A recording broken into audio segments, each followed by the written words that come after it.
This is an event.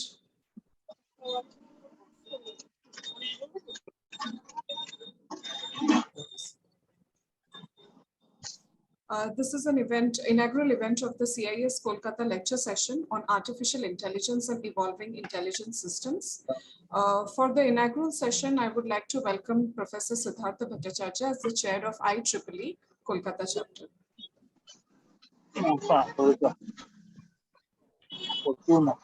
Thank you, everyone. Hopefully, I am audible to all of you. I would request all of the participants here to just mute their video and audio. It is creating distraction otherwise.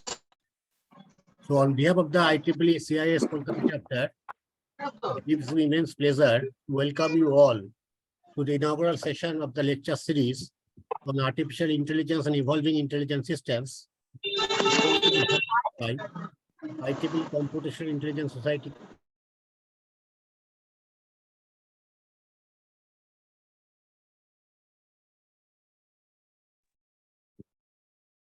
Just hold on, I was muted somehow, which gives me immense pleasure to welcome you to the inaugural session of the lecture series on artificial intelligence and evolving intelligence systems, to be hosted by IEEE Computational Intelligence Society Kolkata chapter as a part of its ongoing technical and academic activities.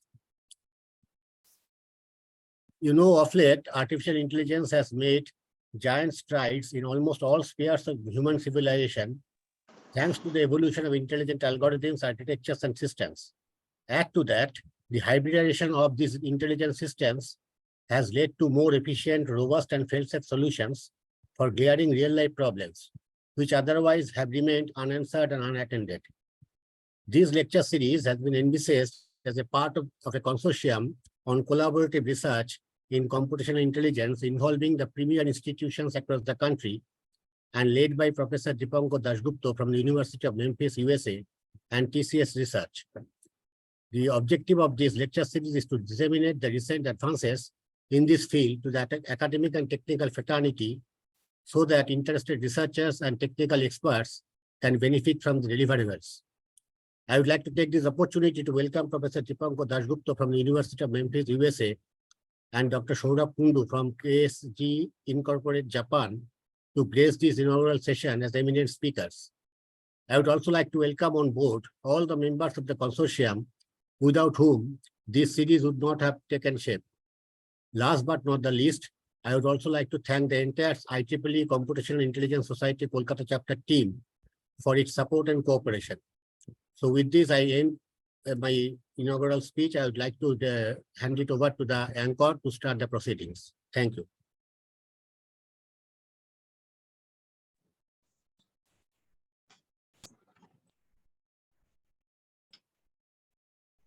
So here I would like to introduce Dr. Arpan Pal, who is going to chair the first session. Dr. Arpan Pal received his BTech and MTech degrees from IIT Kharagpur and has completed his PhD degree from Aalborg University, Denmark. With more than 30 years of experience in the areas of intelligent sensing, signal processing, and AI, edge computing, and effective computing. Currently, he is the distinguished chief scientist and research area head with Embedded Devices and Intelligent Systems, TCS. He has filed for more than 165 patents, out of which 85 in different geographies, and has published more than 140 papers and book chapters. He is also on the governing review advisory board of some of the Indian government organizations such as CSIR, METI, TIH, IIT, and IIIT. Dr. Arpan Pal, I welcome you to chair the first session. Thank you, and we are extremely privileged to have these two very august speakers in this session, inaugural session. So without much delay, let's start. I'll just welcome Professor Dipankar Dasgupta as the first speaker. So he is a professor of computer science in the University of Memphis since 1997, and he's an IEEE fellow, an SCM distinguished speaker, and an IEEE distinguished lecturer. Dr. Dasgupta is known for his pioneering work in the design and development of intelligence solutions inspired by natural and biological processes. So today here we have a very interesting talk from him, whose title reads AI versus AI Viewpoints. And I think it will be more about how to use AI to overcome the deficiencies of AI. So I think in general, that is the thing, and it will be very interesting to hear from him. So without much delay, I'd request Professor Dasgupta to share his screen and start his talk. So over the next 45 minutes, we'll hear from him and learn from him. And after that, maybe we'll have around 10-15 minutes of question and answer session. So I will request all the people who want to ask questions, just please put them in the chat window. And we can go on putting it. I'll try to pick it up and try to see how many I can ask them to Professor Dasgupta at the end of the session. Okay. So with that, I hand it over to Professor Dasgupta. Over to you, sir. Thank you all. Thank you. And again, thanks for joining us. And I am expecting this will result in a very promising opportunities in the future. And let me start my talk today, AI versus AI, my viewpoints. So thought process are not organized in a way, the traditional lecture you will see. By the way, Arpan, can you hear me? Yes, sir. We can hear you. Okay. So I put together different aspects, and it will not be too technical presentation today, but in future I'll show some of our work and how we are applying in which are the areas of our interest. So with that, again, I wrote a technical report, 4 or 5 pages, 2-3 years back on this. And subsequently, I gave a number of lectures on the topic. And it seems there is a lot of interest in knowing my viewpoints. With that, I like to start. This is not for the experts, there are tremendous knowledgeable experts in India, particularly in the Kolkata region. Those who are coming to the field, I'm giving this message particularly to them. The AI is not magic, it is computational logic. What I mean by that, using AI as a black box that input in, output, it is not a healthy, good, and justifiable funding use. It have to be understood. And so this AI, ML, whatever you call it, in the last 40, 50 years, that these concepts are moving forward. Why it is we see so much a boost? I personally feel because of these 2 reasons. Increased computational power and as if unlimited storage capacity, whether you call it a cloud, whether you call it an enterprise server, whether you call it the edge computing, that allowed these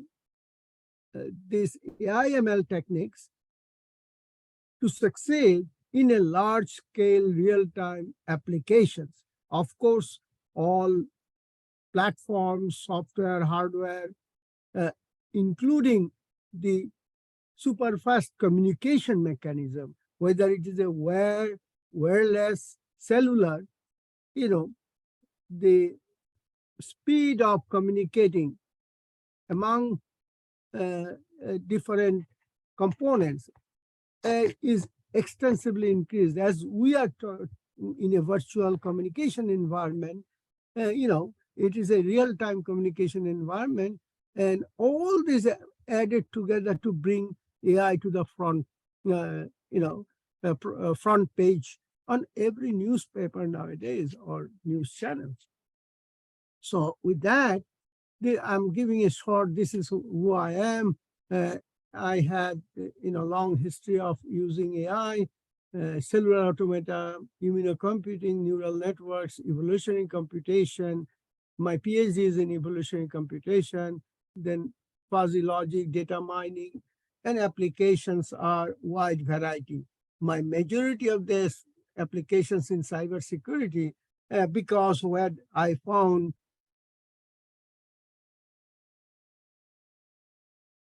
and so then these are some of the books, some are textbooks, some are edited volumes. And I also continuously run this symposium. If anybody interested can, that IEEE Symposium series on computational intelligence in cybersecurity since 2007. Last year it was in Singapore, and this year it will be in Mexico City from December 5th to 8th. You can, if anybody interested, can go ahead and submit paper or look into it. With that said, I'd like to talk about, again, my talk today is for people who are not in the AI field. That whether you call it AI, ML, or anything you call it, mathematics and statistics are underlying building blocks of all computer algorithms. There are more than 50 plus so-called AI, ML algorithms and heuristics. Some are model-based and most are data-driven. And they rely on data quantity, quality, and reliability. So you can see in this slide, I highlighted few of them, but these are not the story. There are a lot of different algorithms. Learning models include supervised, unsupervised, semi-supervised, reinforcement, real-time, incremental, online learning. Different way the models can be trained and adapt to the environment. But the important factor is the parameter tuning. So using it black box, and you will not get the benefit of these algorithms. So the parameter tuning gives you the efficiency, gives you the correct solutions, and used for decision support to perform detection, recognition, classification, generation, translation, prediction tasks. And these days, this translation, generation become very interesting. And so if I look at this side, AI, I'm talking technically speaking, that AI is not equal to ML. ML is a smaller part, so I put it like this. All algorithms, AI is a part of the algorithm, whatever that is, and ML is a part of AI, artificial life, and any other areas which is not machine learning. Now, the way machine learning evolved, it was a nice story that symbolic AI and non-symbolic AI, then it become connectionist machine. So that's how the ML, again, ML is not artificial neural network.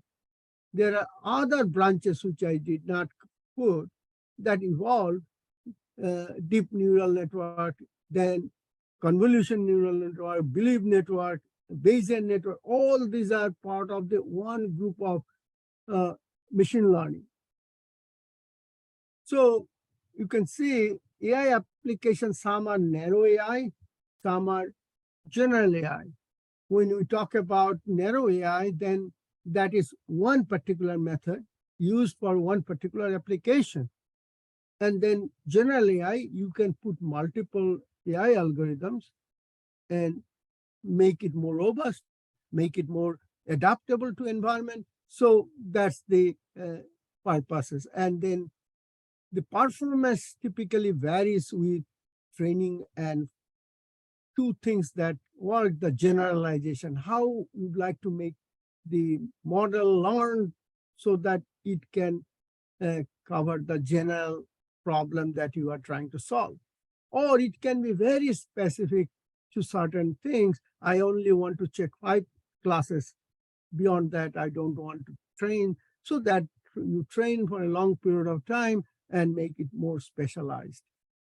new train, and that I'll spend some time, called generative AI, can create objects from existing new synthetic text to image, text to video.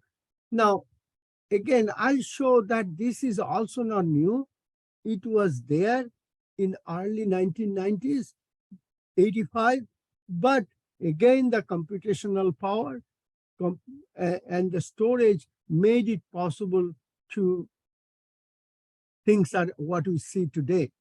So, and few things as a basic, machine learning, you give the input because these are data driven, and then a learning algorithm that you can use, then it will classify. So output will give you different classification, maybe a support vector machine, it can be any other machine learning techniques. And then we have this neural network. Also nowadays, more layers you add, it can become deep neural network. It can be recurrent neural network where inputs and outputs are circled back. And in a real-time training, you may need those things. In addition to those, there are self-organized feature maps. There are Hebbian learning. There are many other learning algorithms are out there. So here you give the input and get the output. So if we look at in a training, there is a training phase with data set, and then in the testing phase, what you want to, a sample or similar data that you trained with. So there have to be an interface which will allow the user to communicate with these models. So these are very basic concept where things came, and whole thing is the classification that this belongs to this class, that this belongs to this class, clustering and other techniques are also being used. So, and in a convolution, again, I'm giving in a very high level that there are layers of neural networks of different types, encoder, then decoder, transformers, and with the different names for different applications.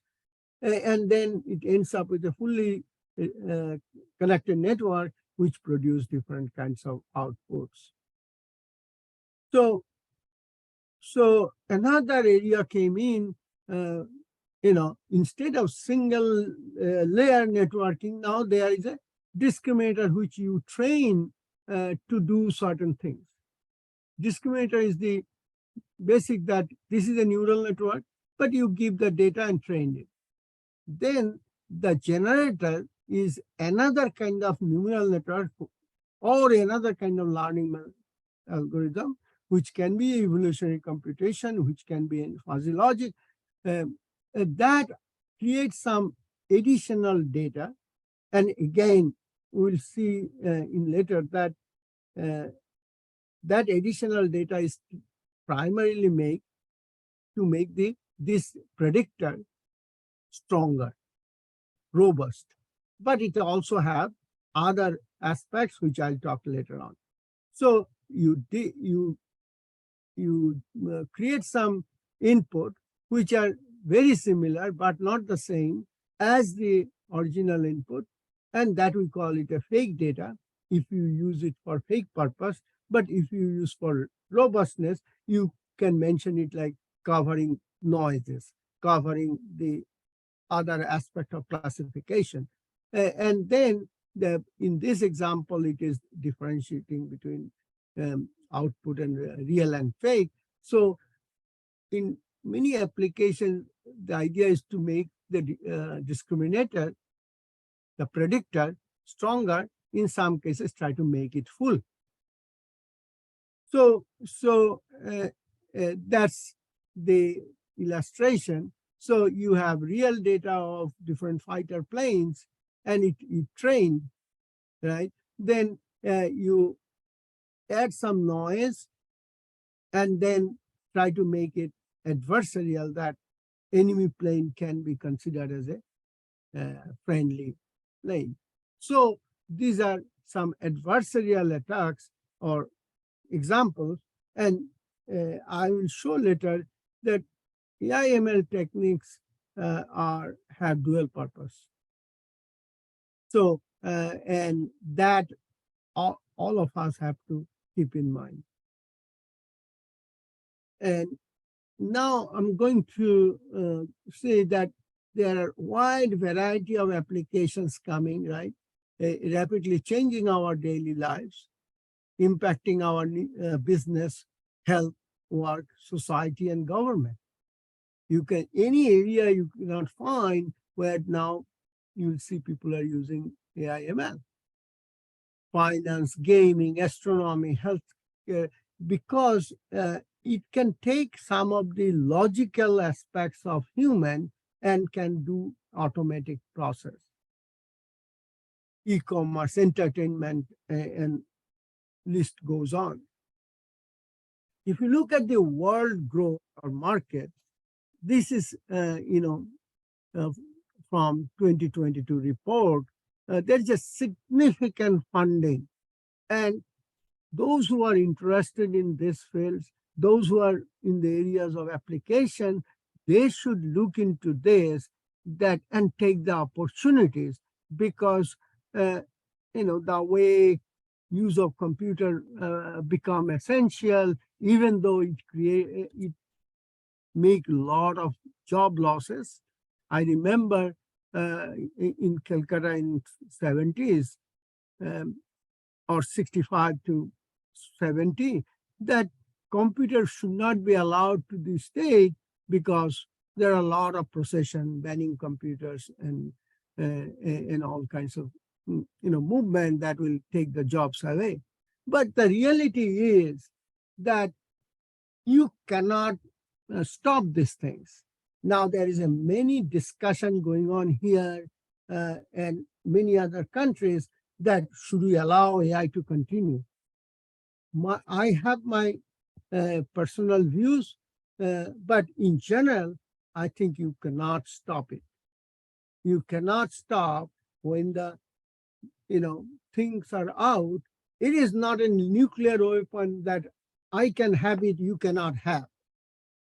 Here, this concept will not work.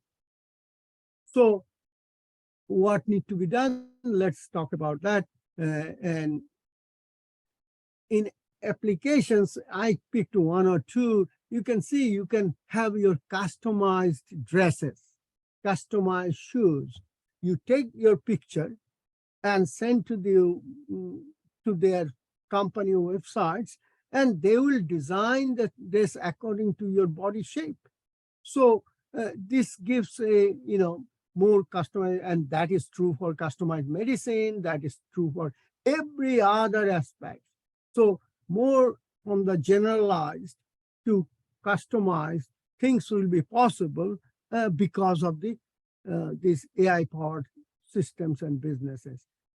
Now, challenge, because my focus is on AI challenges, because you will talk about the businesses who will mention all the good things, marketability about AI, but this community who will be interested in developing, designing, using AI in different ways, they have to be careful that there is no free lunch. There is no free lunch. Everything have to be measured and implemented the way for greater good. So AI challenges are AI biasness. The AI biasness, I'll show you, there are different kinds of biasness. Now, I think what biasness you will allow and which one you will not allow will be a decision for the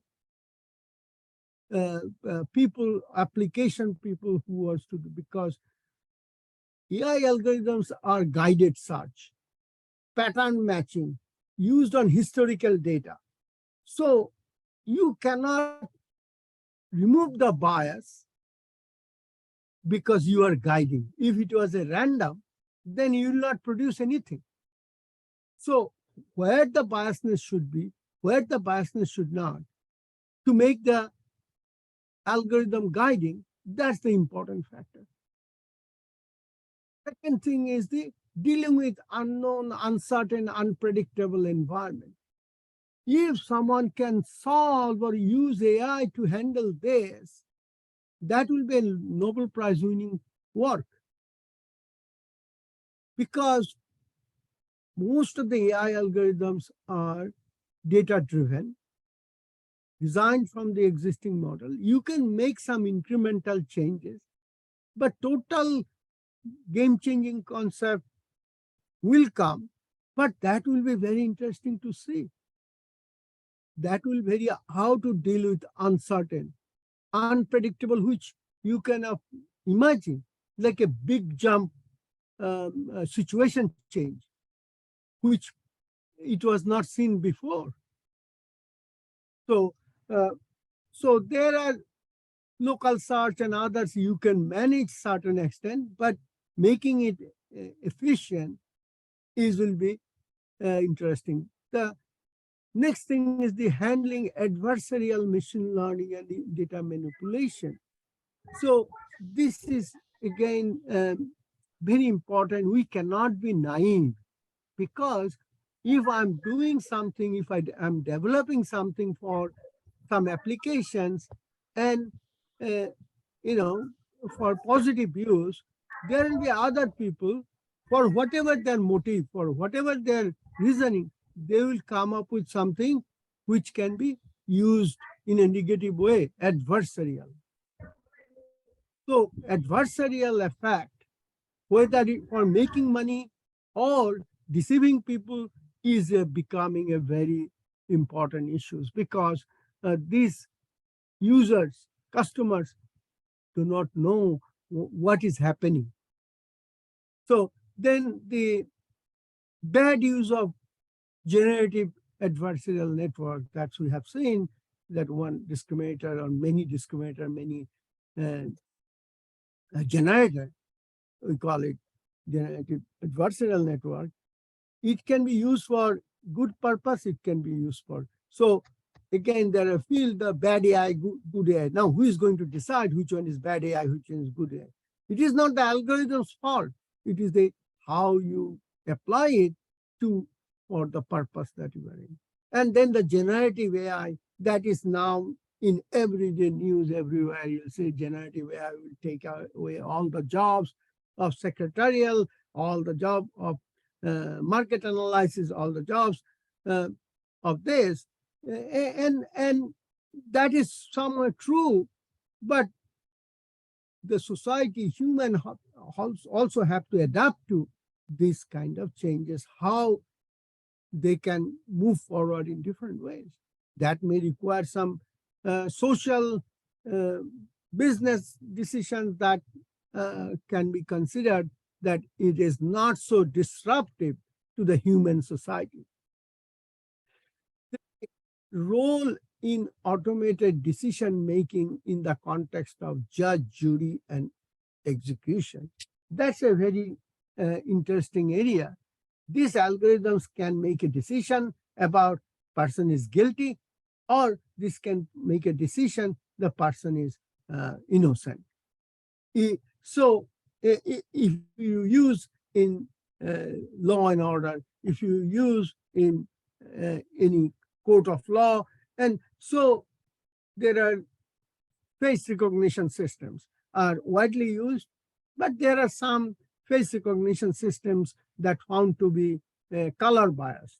And so there are many incidents that innocents were put in jail because something has been recognized or determined that this is the person who is guilty. In fact, that person was not. So how to use the ethical way? Yeah, that is a big question, and we also have to put focus on ethical use of AI. Is it making greater good, or is it making only money? Giving the children this tool, is it helping them or hurting them? They are, gathering knowledge, giving time to learn. So those are things. Now the question is, should there be regulation? Even if it is the regulation, how that can be implemented. So these are a wide variety of questions that will come as we move forward on AI challenges. So let's talk about the biasness. Most of the time we talk about the data biasness. Data biasness because data are unbalanced. Historical data may have one class, may not have many equal representation of all class. So we create some synthetic data to make it class equilibrium and all these kinds of things. But even in the data collection, there can be a biasness. Many a times the surveys are done with a prior intention. Oh, I wanted to get this kind of result in my survey. I want to show that person to be the winner. So do the sampling. So that's where data collection biases. How you process this, that's also can be a biasness. So framing the problem. So it comes in a algorithmic bias that framing the problem, the way you are framing the problem, the way you will ask the question, that also can have an inherent bias. Collecting and preparing the data, how you are sampling every second or 1 minute, in between some valuable information may lose. So all this considers and can add biasness. Then interpretation, because ultimately any model, it will give some kind of probabilistic values or statistical results. How you interpret it, that also may bring some biasness. Need verification method that can help to detect and mitigate hidden biases within training data, or that mitigate the biases learned. So there are nice example here, how the bias can feed bias itself. So we do a lot of activities in the on the website or online, and those activities are sampled for business purpose, for whatever. And that sampling may have sampling bias, and use that data for running some statistics. There can be a bias. And the person who will analyze that, they can also have race, religion, caste, and all kinds of biasness. And that the outcome can put it in the website that will create a secondary level of bias. So you can see first of all, the algorithm itself have some inherent biasness because these are all guided search. And the guided search or pattern matching with the historical data. And doing classification, seeing different classes from the historical data. So that already have some information biasness, and how it will be interpreted, how it will be used, that's the key point. Here I'm showing a illustration. Suppose you are trying to buy a dress and you are doing a search online and you are given these two options. But there is another competing company which also produce a dress which you may like.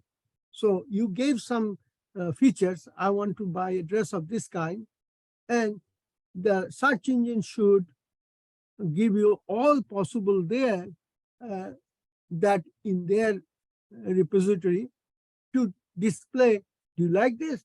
So options.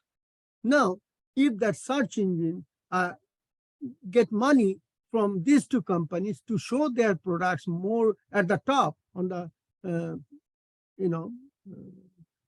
search, then this guy is not being displayed, and the customer who wants to go for a dress are not given all the options. So there is a biasness in showing the search result. And now all these are private companies, they are showing their search engines. So the question will come is that I'm giving another example.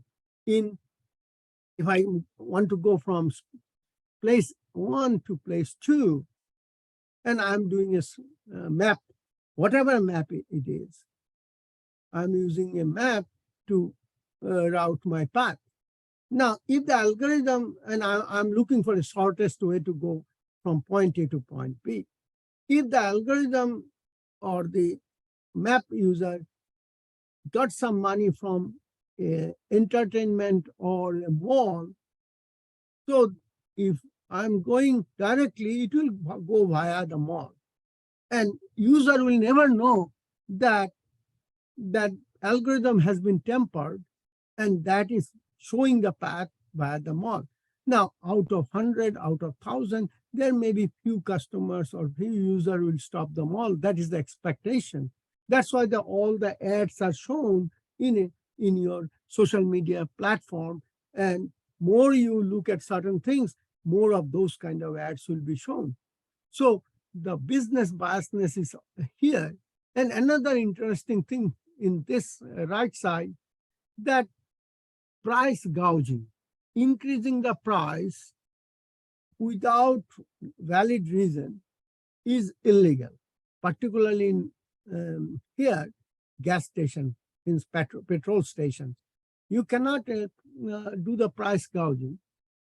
Now, imagine in this neighborhood, if all petrol stations, they negotiate and increase the price, and that negotiation is done by the agents, software agents. So human is not involved. Software agents are collaborating, multi-agent, they are doing price fixing. Then who is responsible?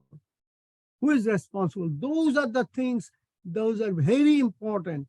And more businesses will go using the AI, and only profit making. If that is the only concern, then these are the things user will never know.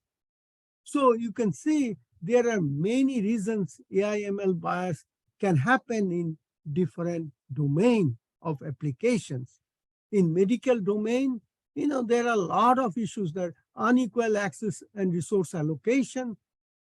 And if we collect the data and produce result, that will be a biased result. Discriminatory healthcare process, who is getting the healthcare support.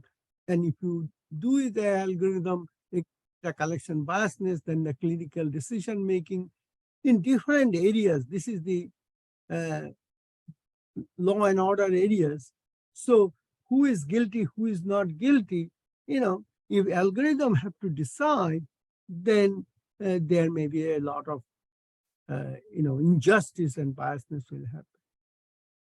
In other areas, in the AI design and development, biasness come in the design, development, and delivery also. So there are different areas in this diagram shows that where from the biasness can come. Particularly in the healthcare, I can see there is so much opportunities there.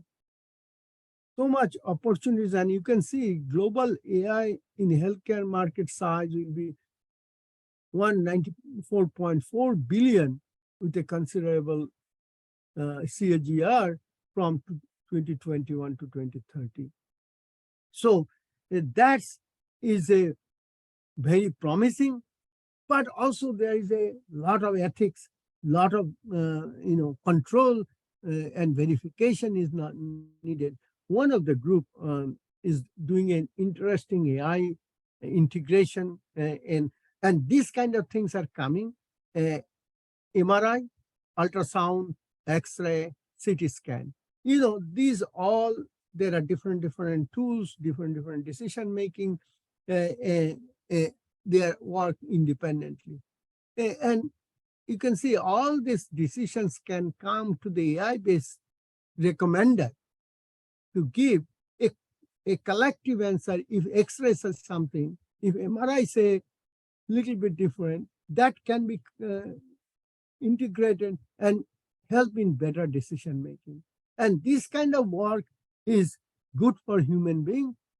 But again, the cautious need to be is that a commander is doing recommendation that based on the pure findings or based on the X-ray companies giving more money, so follow the X-ray.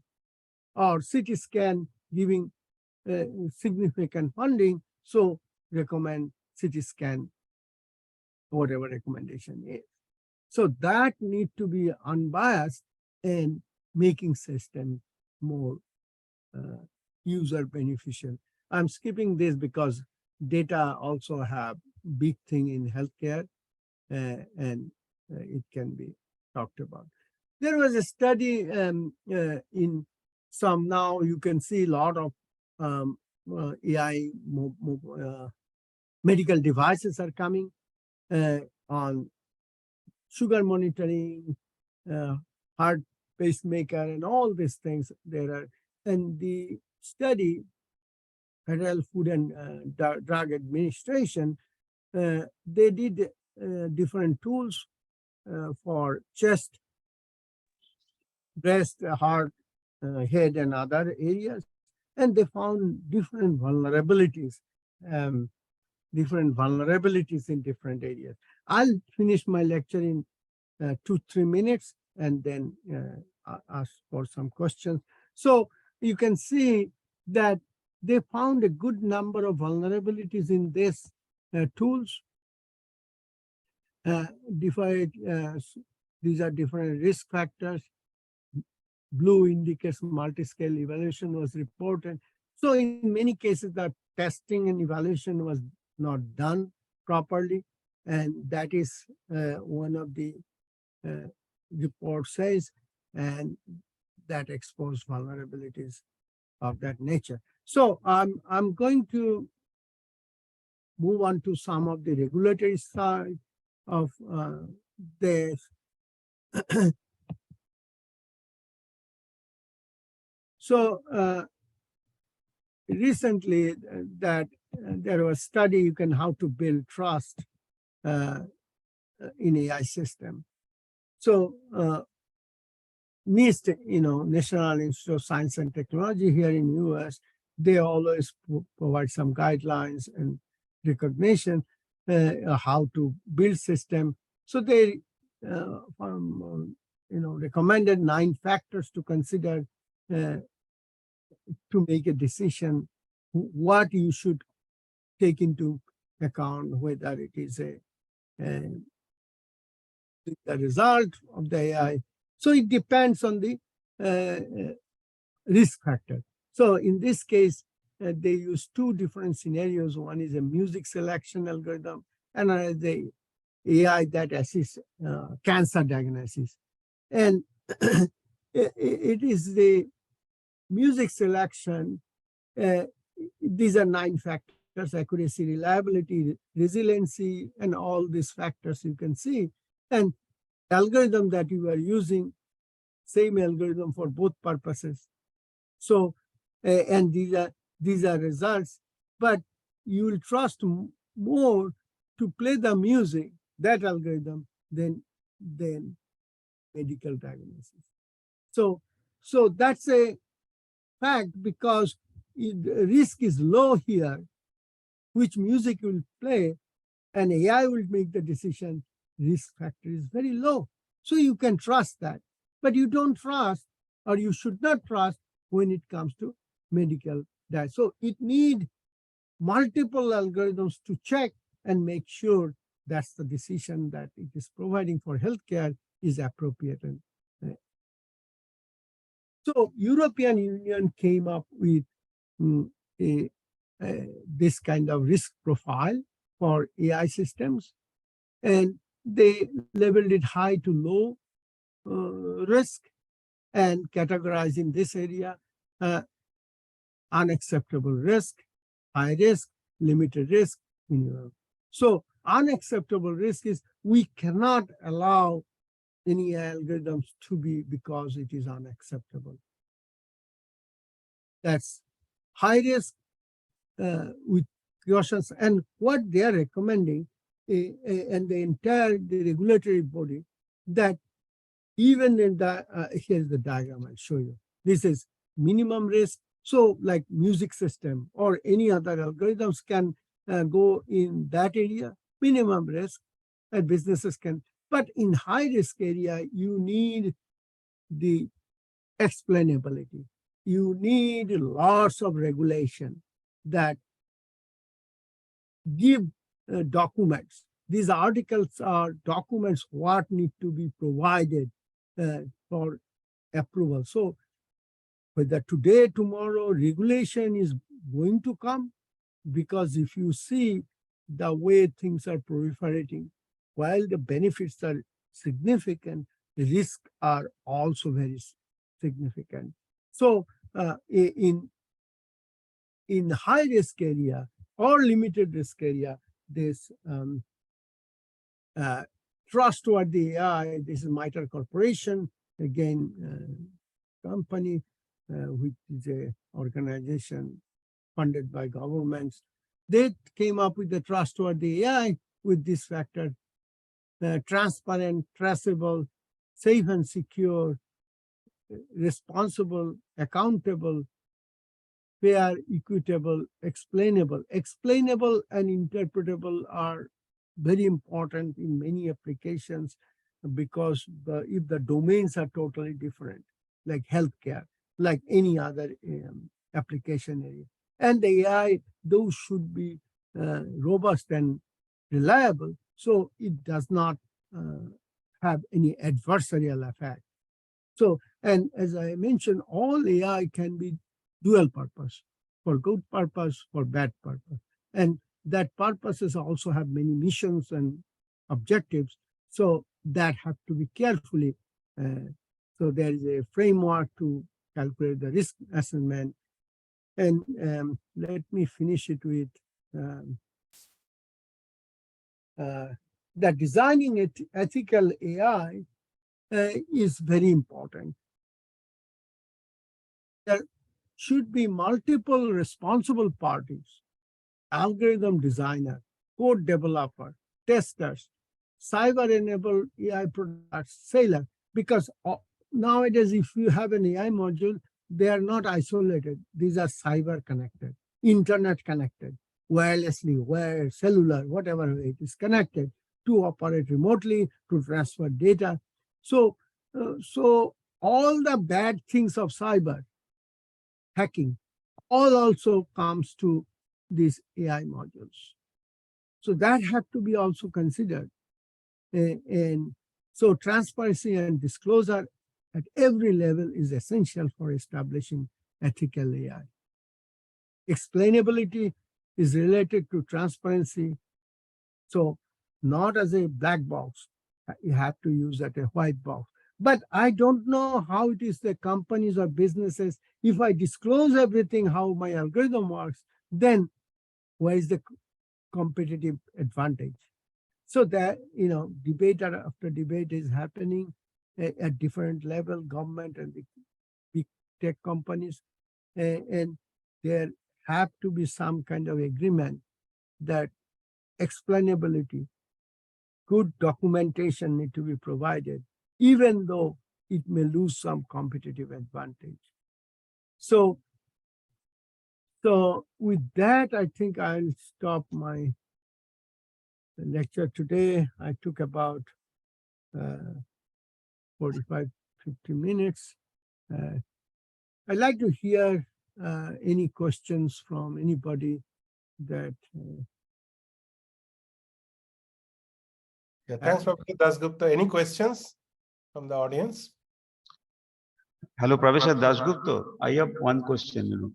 Go ahead. How is the scope of AI in engineering system design and optimization, or say engineering diagnosis, or engineering in control? I mean, intelligent control, intelligent signal processing. I mean, how is the scope? I mean, as I said, in any area you see, the scope is unlimited. Now, in case of engineering design, there is a buzzword coming along called digital twin. Digital twin is again using AI. Without AI also you can use, but people are seeing it has much more advantage given something. And then you can have a new design, based on the old design with a modified, improved, because you can have all the things you can done in simulation before you develop. So this gives an advantage of use different optimization, even if it's a multi-objective with highly constrained multi-model. So these algorithms can, and I'm hoping Professor Konlanma Deb will be giving his work on different kind of engineering applications. And I'm always surprised how new things can be done with different kinds of engineering design. And hopefully the team will invite him in future lecture series, and you can hear some of the engineering applications of those.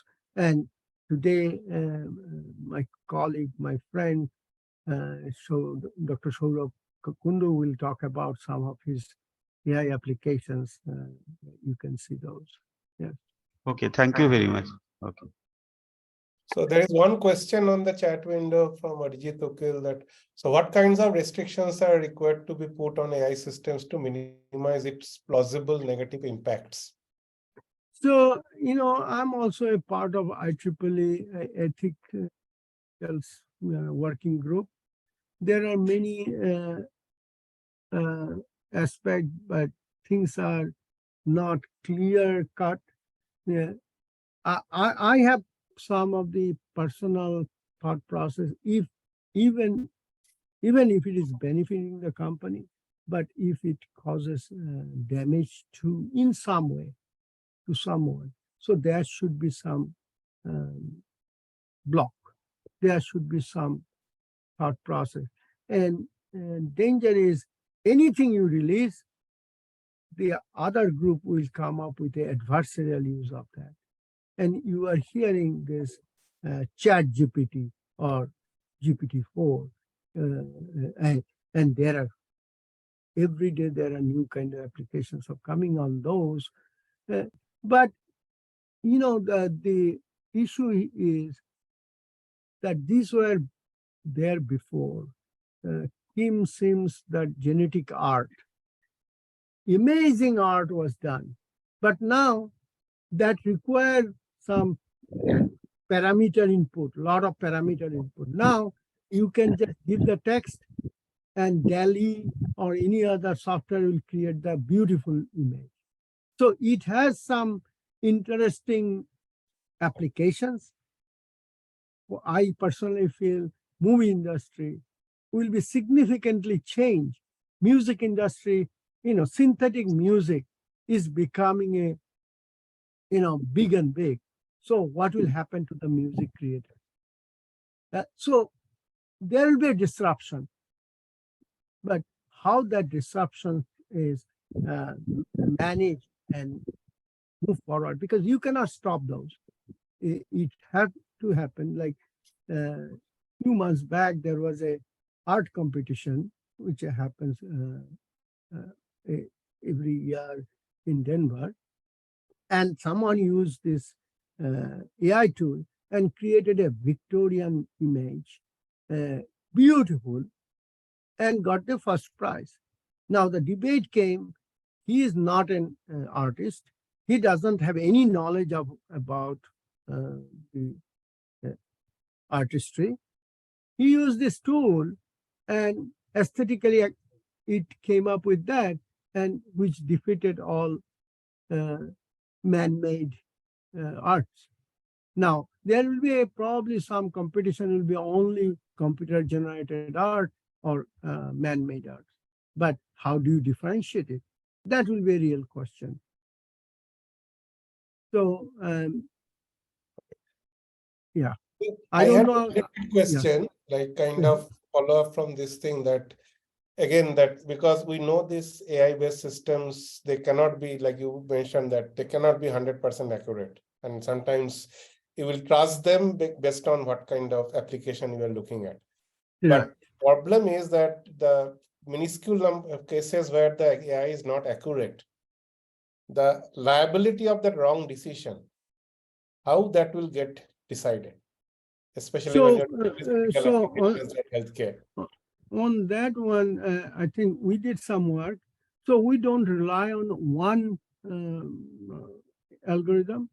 You stack up multiple algorithms producing or trying to solve similar solutions, and then use some kind of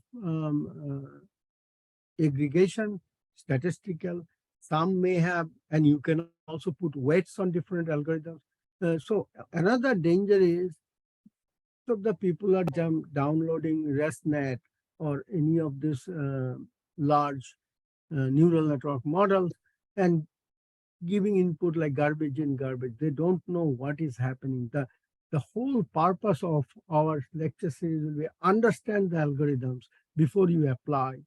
So yes, may not be good for that application, but there are 50 plus algorithms. Maybe with the derivation, there may be 100 algorithms. Fuzzy logic is good for certain applications. And other algorithms that are out there, swarm optimization, agent-based architecture, all different algorithms together. Some may be good for certain things, but like a single medicine cannot cure all the diseases. Single model may not be good for all problem solving.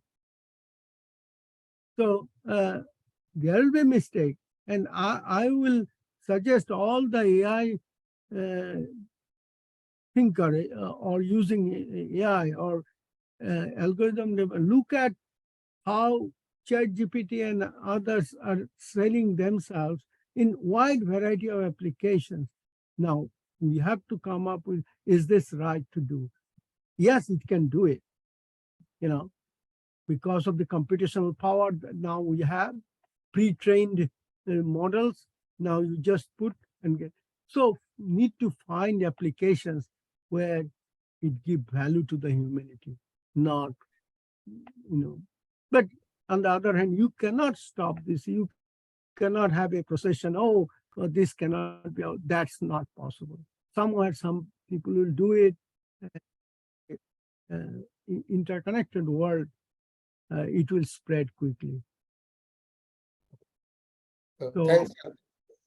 Are there any other questions? Yeah, I think there is one more question. Yes. Now, should we consider to include ethics in AI in our CS syllabus now? I think yes. And because one thing is the data biasness, there are different kinds of data biasness can happen. If I'm collecting data to differentiate, to do how many men and women are in a certain job. So there you see the men and women, that's a differentiating factor. There, that is but other biasnesses in that particular example, ages, is there any limitations or conditions? Those should not be considered in the search. So objective and purpose should be clearly defined. If we say, no, this job is irrespective of any caste, gender, religion, anything, then there should not be any consideration of those features. Only purely if it is an academic, if it is a experience, that should be the criteria. So, and then the search will find those things. Because as I said, these are all algorithms. There is no magic that I got that result. It have to be understood. And if something not correct, we have to know which parameters have to be given certain weight compared to others. And that's the way I see it. Okay. Thanks, Professor Dasgupta. I think we are almost in the time part. So if there's no more question, I think let's thank Professor Dasgupta for the excellent talk and a very good insight you have got. And I think this is a good start to the lecture series. And hopefully we'll the lecture series will be able to give a lot of insights to, and a lot of people will get benefited from there. So with that, I hand it over to the compare, and then for the next session, we have one more talk now. was an extremely insightful session from Dr. Dasgupta, and we also thank Dr. Arpan Paul for moderating the session. It is also a great pleasure to announce that Dr. Arpan Paul will be our next speaker for the IEEE CIS Kolkata chapter in the next lecture session. So now I would like to introduce Dr. Utpal Garai, who is currently a professor of Computer Vision and Pattern Recognition Unit, ISI Kolkata. His research areas cover development of AI systems, machine learning, deep learning algorithms for language vision and sensor analytics.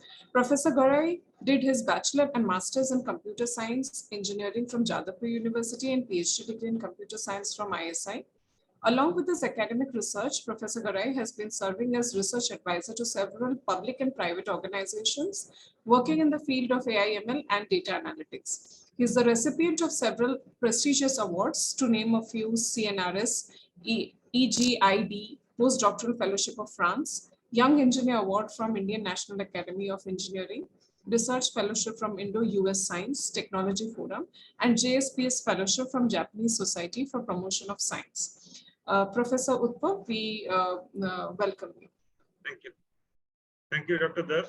So, good evening, everyone. Now we are at the second session, and we are so happy to have Dr. Sourav Kundu. So, Dr. Kundu, it's a bit quite late for you. You're from Japan, but we are so grateful to you that you are with us and on the very first day.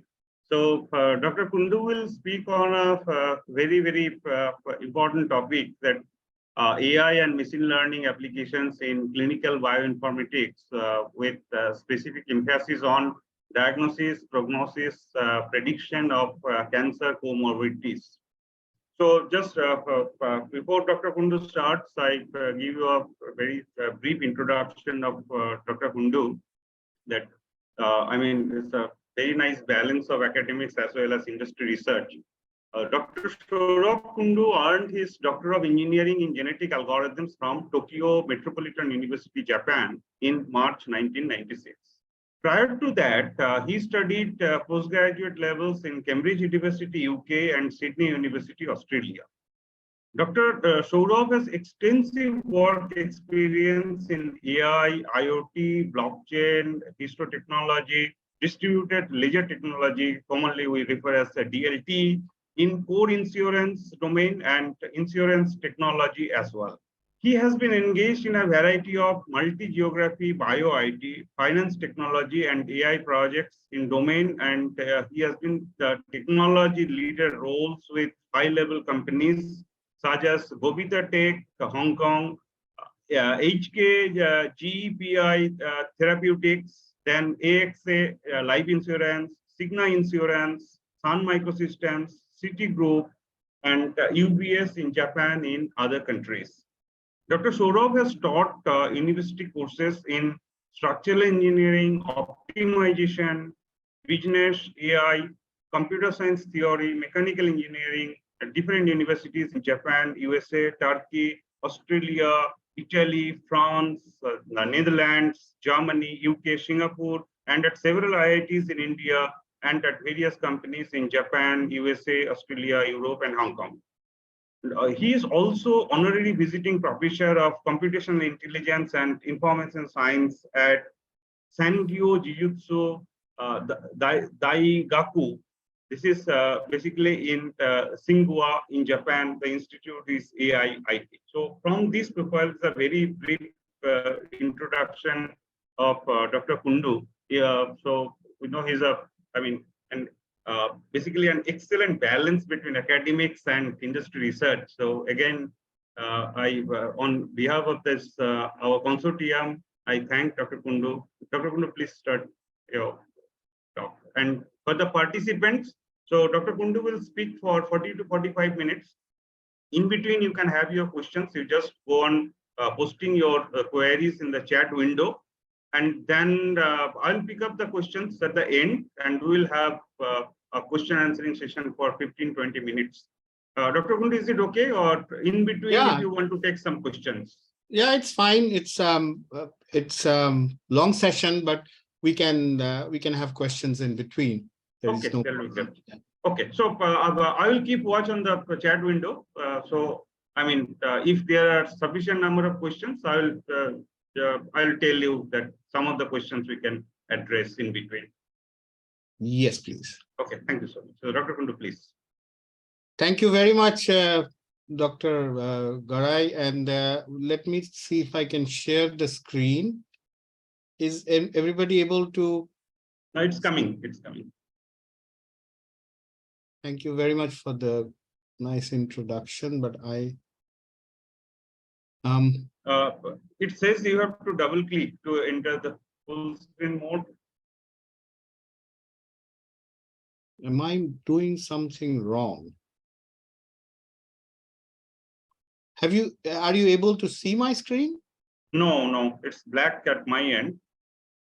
It's just showing that you have started screen sharing. So maybe you have not duplicated the screen or something. It is going to the extended screen or something like that.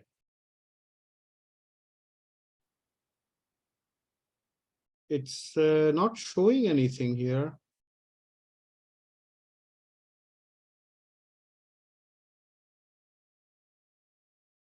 Did I?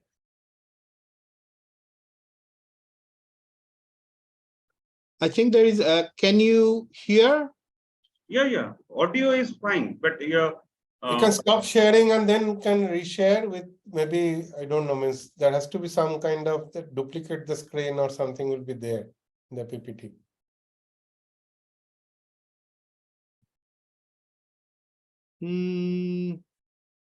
You are sharing screen, not application. No, I'm not sharing application. I'm sharing the screen. The specifics.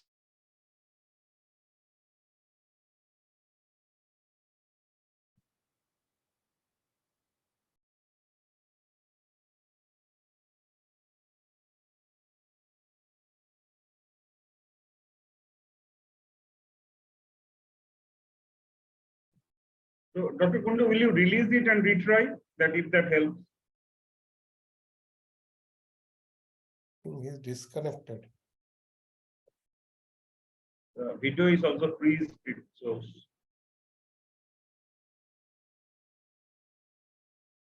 So while he is getting back, what's the plan for, is that already been decided who will come next? Or you are going to announce it at the end of the meeting? Is that because the permission level, likely for sharing, you need to keep the permission level or control of the screen. Oh, I see. So somebody have to give him the control. Host. Yeah. Maybe that's the reason why Kundu cannot share the screen.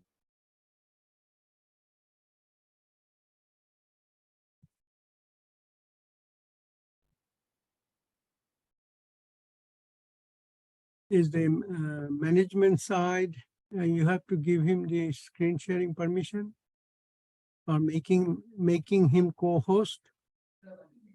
Devaditya, can you make Dr. Kundu as co-host, right? That will help, I think. Okay, I try. Yeah, please do that. Yeah. But has he joined? So he left and then probably he wanted to rejoin.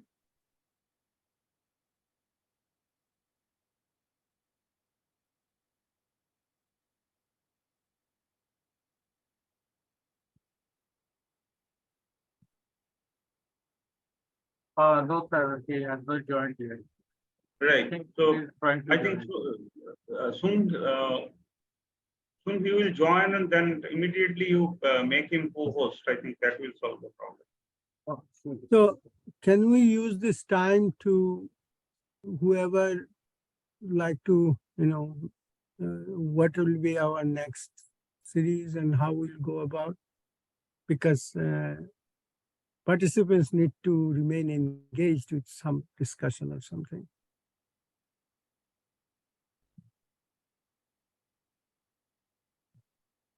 Is that, or Pon, do you know, or Sandra, what's the plan for the next session in 2 weeks.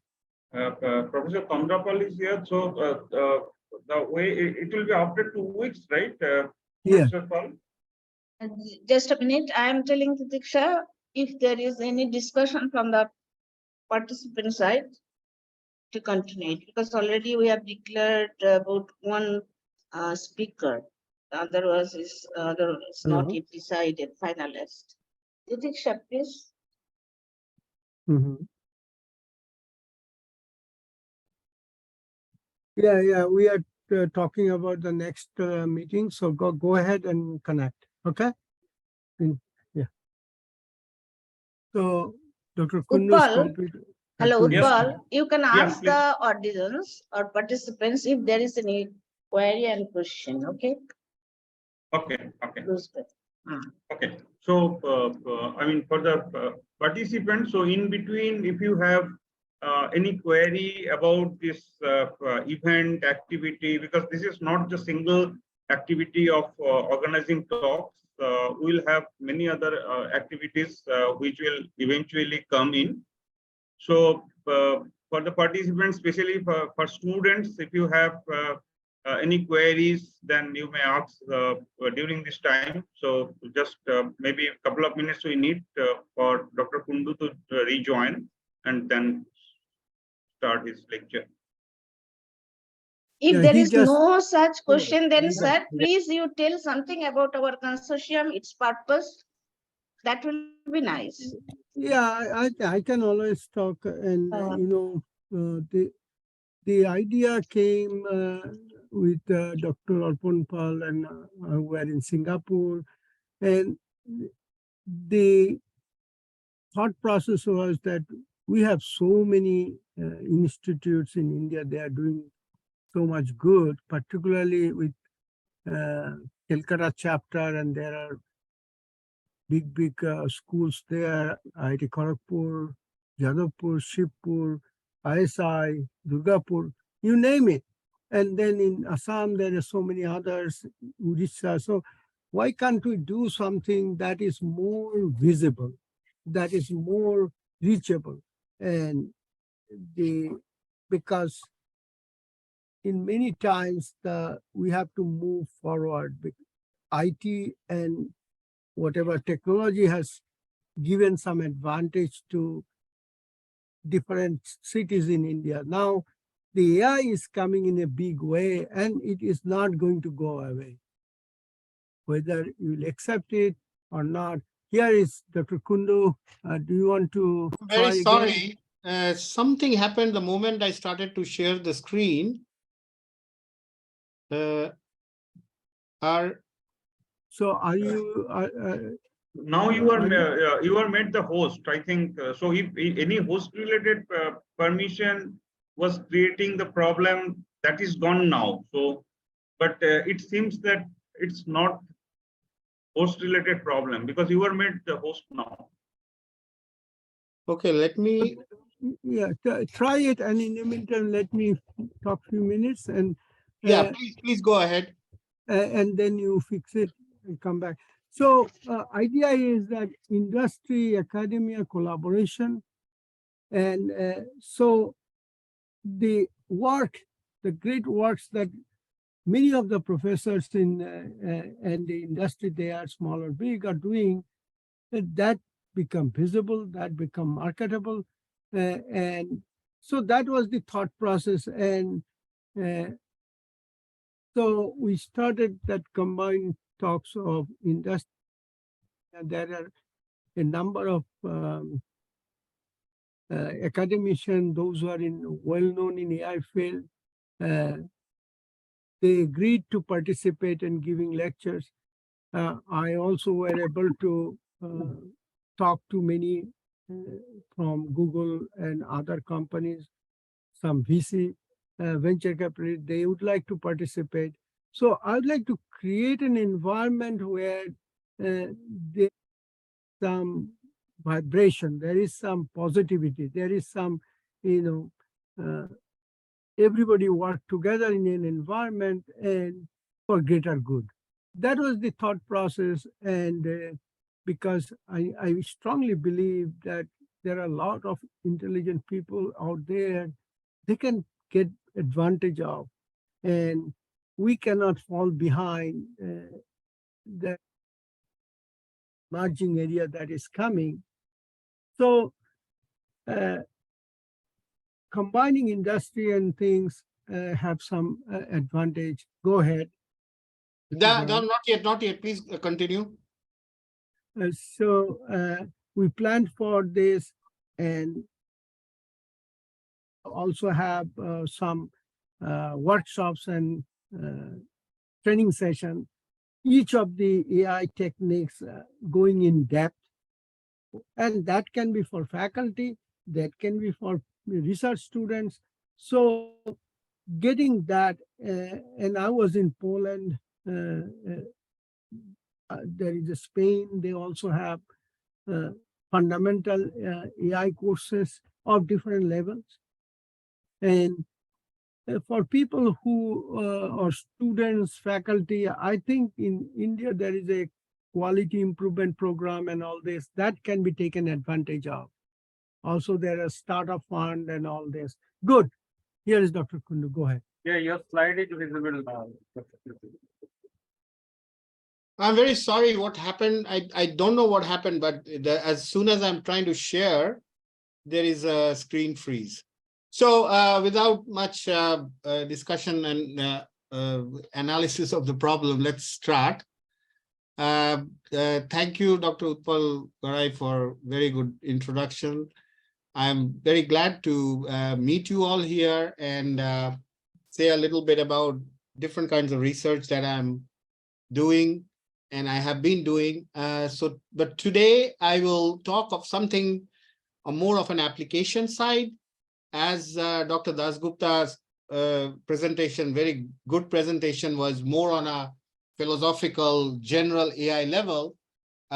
We are, from an industry perspective, we do a lot of implementation. For example, at the moment, we are doing a pretty large implementation of risk management using AI. Here I will present some clinical bioinformatics application using AI and deep learning. So there are lots of different applications, and there are, of course, the philosophical questions that we discussed in the last session, applicable to some of these specified niche applications as well. But here we have a certain goal. We want to achieve a certain goal, and that's why we make sure that the data is balanced. We are taking the data, proper data, balanced data, and doing the training so that the results are useful. But how the results are being used, that's also a question that still needs to be pondered, because we have ChatGPT today, but people are still in the fun domain. Like they are having a lot of fun with ChatGPT. There is very specific use of this ChatGPT and other interesting applications have not come up, which really solve very targeted problem. So one of the targeted problems that we identified was healthcare. And as we go forward with larger computational ability, more computing power, as Dr. Dasgupta was saying, and availability of data increases from all different devices, different wearable devices, different medical devices, which are collecting data on a streamlined basis, on a streaming basis, as well as collecting data regularly. That data we thought that could be used and analyzed by AI for healthcare purposes. And we identified cancer as one of the most challenging areas. So let me start with a little introduction of my background. So basically, as it was said in the introduction, I did my PhD back in '96. And then I've been teaching extensively in many US universities in Singapore, Hong Kong. So I started with academia.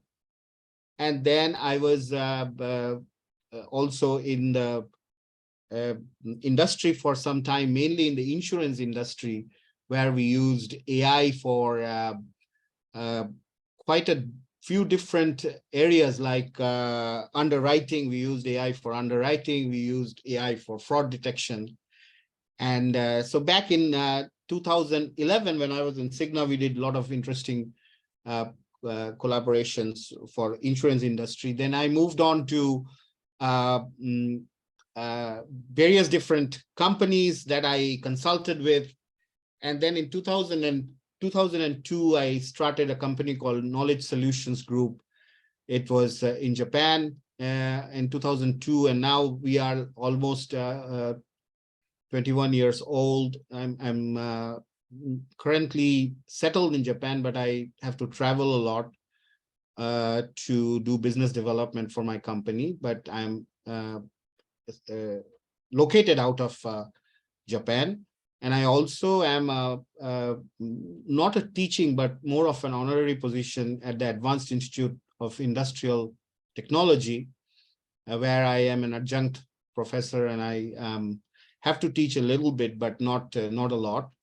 And I do that, erratically, but I'm associated with the university.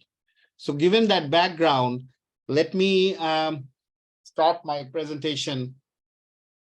What we want to show you today is how we can use large data sets, large connected data sets, and analyze them, use AI to fundamentally look at some of the interconnections, and use a network model to look at survival rates of cancer. So what happens in cancer is that there is one part about detection.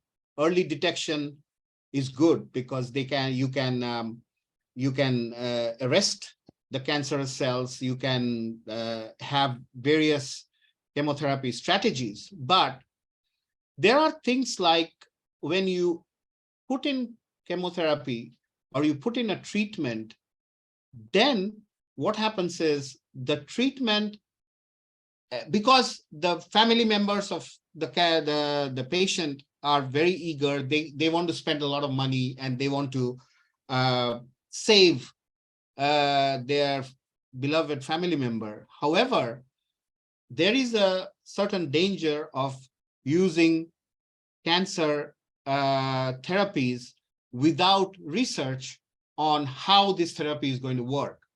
So that's one of the very latest, but very complex type of research that is being done today, that the tumor microenvironment, we call it TME, which where the cancer therapies are used, they have AI is being used to see how certain strategies of chemotherapy react, and then some of these tumor microenvironments are brought out of the body, and chemotherapies are used for 24 hours, 48 hours, and 72 hours ex vivo, which is it is like in vivo, but it is taken out of the body. There is technology to do that, and then these chemotherapies strategies are optimized using artificial intelligence, and then it is then said what is the survival rate of certain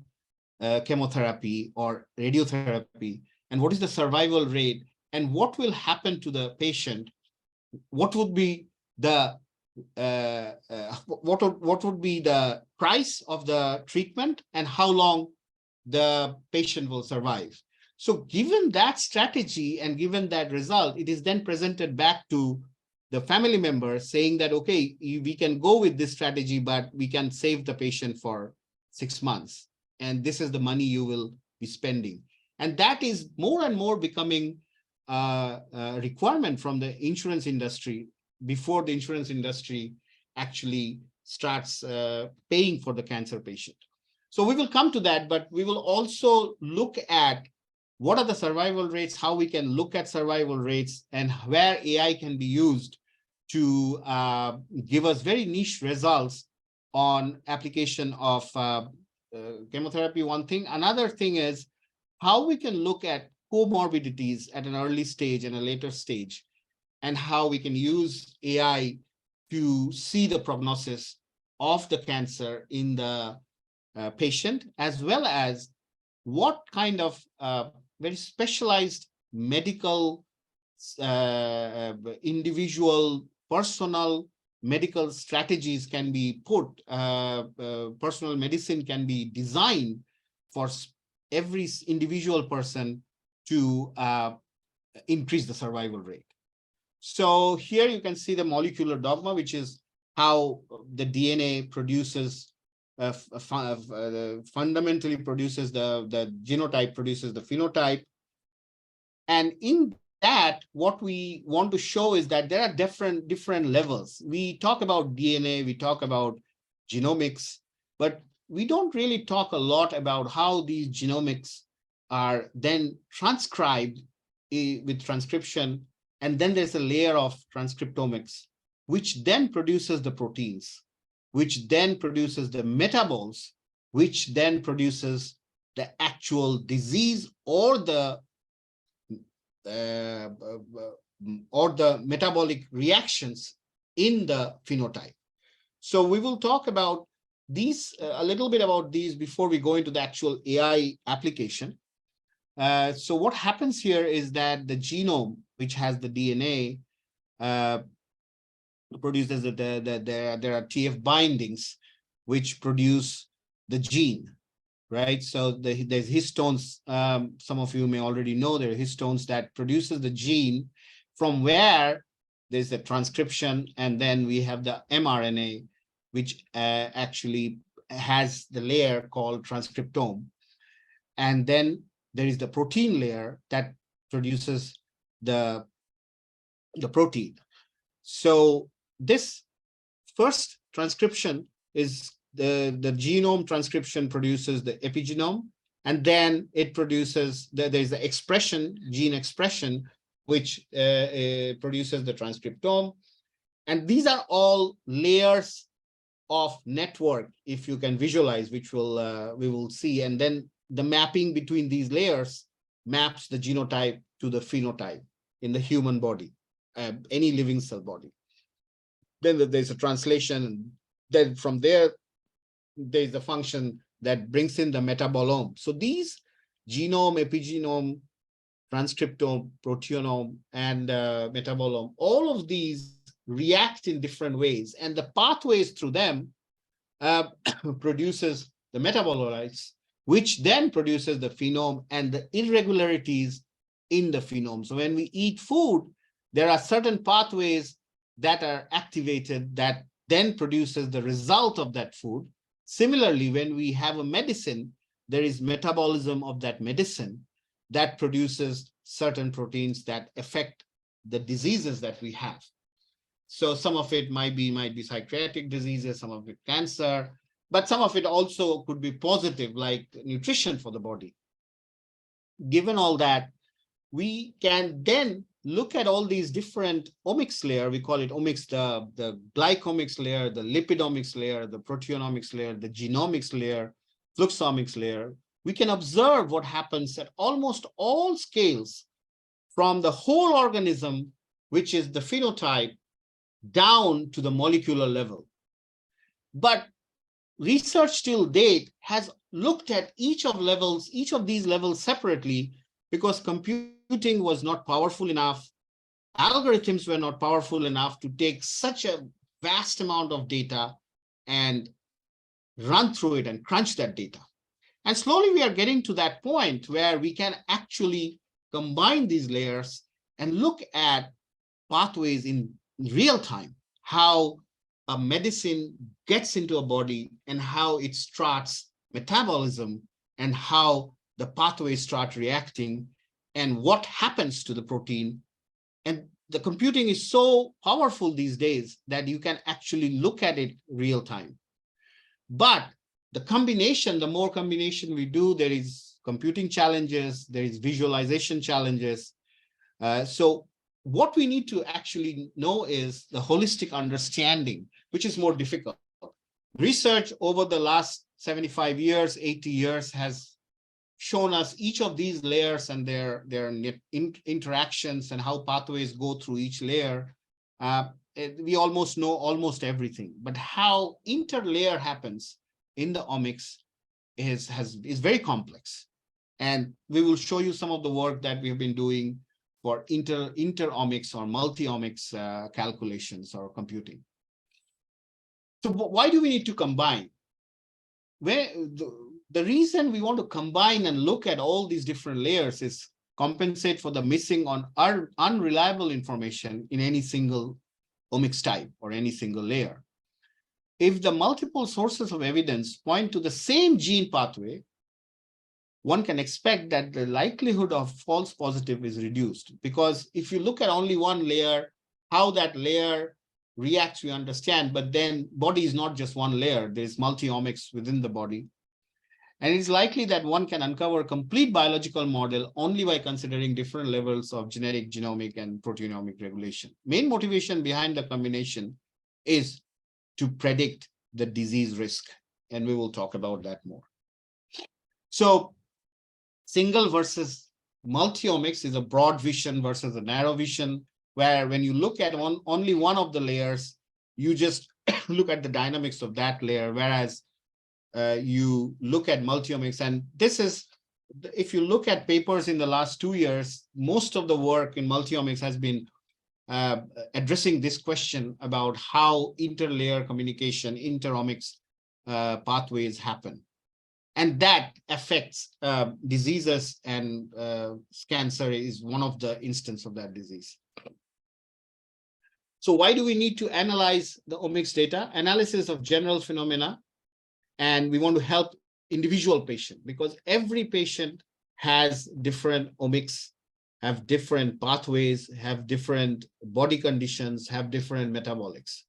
So analysis of general phenomena, so we need to know which genes and which proteins are controlling the cellular behaviors, which ones is responsible for diseases, which one is the best target for a therapy.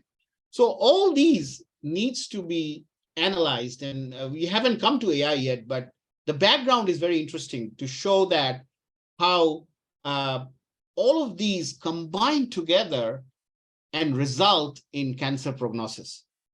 So we want to help an individual patient in a very specific, personal way. So we want to know why that person is getting sick. And we want to know what is the best way to implement a therapy strategy. So we have multi-omics variation, genome, as we said, transcriptome. And then what we do is, because all this time we did not actually have a way to calculate and compute between the layers, what we did was we took a healthy person's layers and we took a diseased person's layers and omics layers, and we compared. And that was the only way we could do, because the way the computing was not that advanced, and the data that we had was so vast that we could not actually have computing and algorithms to go through all the layers. So the traditional way is to compare the omics layers of a healthy person to a diseased person and just see what is different, and then find out where that healthy person and diseased person is different. But then we don't even know which one to take, whether we are considering the correct way or the wrong way, which way we are taking, because there is one flip in one position and we don't know whether a switch up or switch down is the best way to go, because we didn't have enough computing strength. Even like 20 years back, 10 years back, we didn't have what kind of network computing we have now. So what is the outlook? Insights gained from omics approaches to disease are mostly comparative. As I was just saying, that you just compare a healthy person to a diseased person and you see how they are different. However, in a complex phenotype, both healthy disease groups are heterogeneous and respect to many confounding factors such as population structure, cell types, combination bias, in sample ascertainment, batch effects, and other unknown factors. Also, sex is an important major detriment for biological function. So what we have to do is we have to then consider the overall cellular and genetic composition of a male to a female, and then go down path in each one of them because the pathways are different. So there was a lot of computing that was required. Then there is a question of comorbidities. So comorbidity indicates the co-occurrence of multiple medical conditions or diseases in the same patient simultaneously or one after the other. So there's a disease 1 and there's a disease 2. And then there's a relation between that. And then there is a correlation between that, and there's a regression between that. If two diseases have associated comorbidity, the occurrence of one of them in a patient may increase the likelihood of developing the other disease. So as you can see, diabetes, obesity are connected. We know it's connected, but what is the mathematical basis of these connections? That is where we wanted to go more deeper. And we started to look at comorbidity mathematics, where we looked at coronary disease, obesity, osteoarthritis, type 2 diabetes, or the mellitus, diabetes mellitus. And then there's a disease 1, there's a disease 2, and there's an overlap.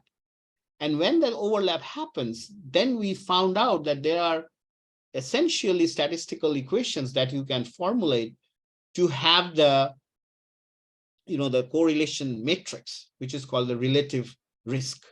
So we can say that if you have certain types of deficiency in certain pathways, you have this connection to hypertension or depression or prostate cancer, which many doctors already know intuitively.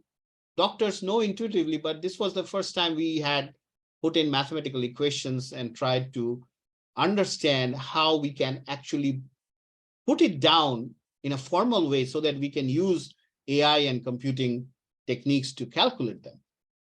So not only the relational mathematics, but also we started to then propagate it through the disease network or the comorbidity network, saying, okay, if you can then put a RR number, the relative risk number, and then you can propagate it through all your omics, all your layers, and understand how the graph actually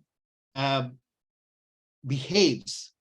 So all your comorbidities, it's not that you will have the disease, but given this picture, you can easily see that you can now look at where your tendencies are going, and you can look at it mathematically. So we call it HDN, which is the Human Disease Network. So there is many hundreds and thousands and different variants of diseases, but there is a way that you can actually put it all together in a graph network, which is called the Human Disease Network. And there is actually something like that can be simulated today through the multi-omics layer. It's not that we did it first time. There have been a lot of people trying to do it, and there has been people who have done it.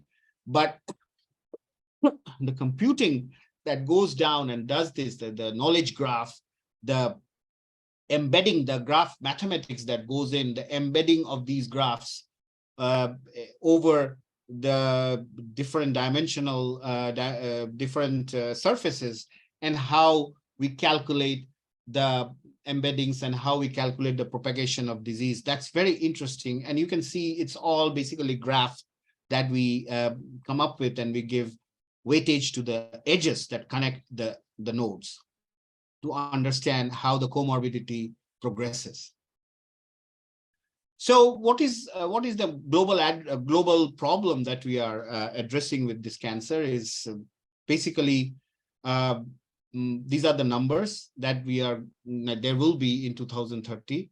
So understand this kind of dimension is too much information, and the doctor has too many dilemmas. So how do we actually have a computing to address this problem?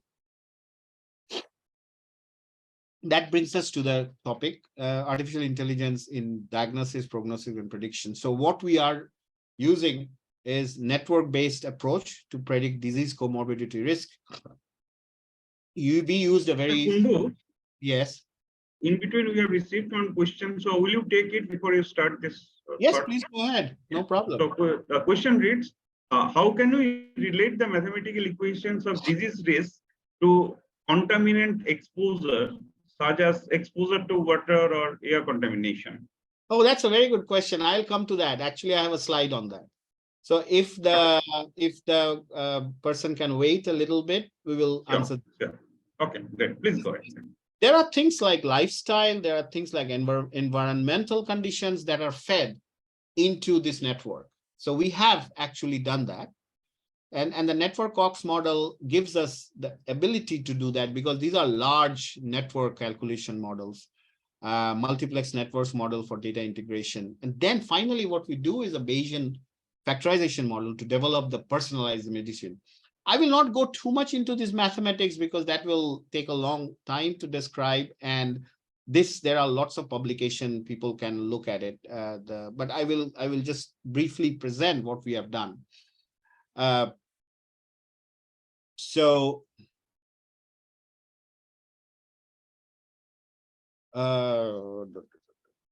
next slide is basically the first human genome, as you know, in early 2000, it took a lot of money to decipher the human genome.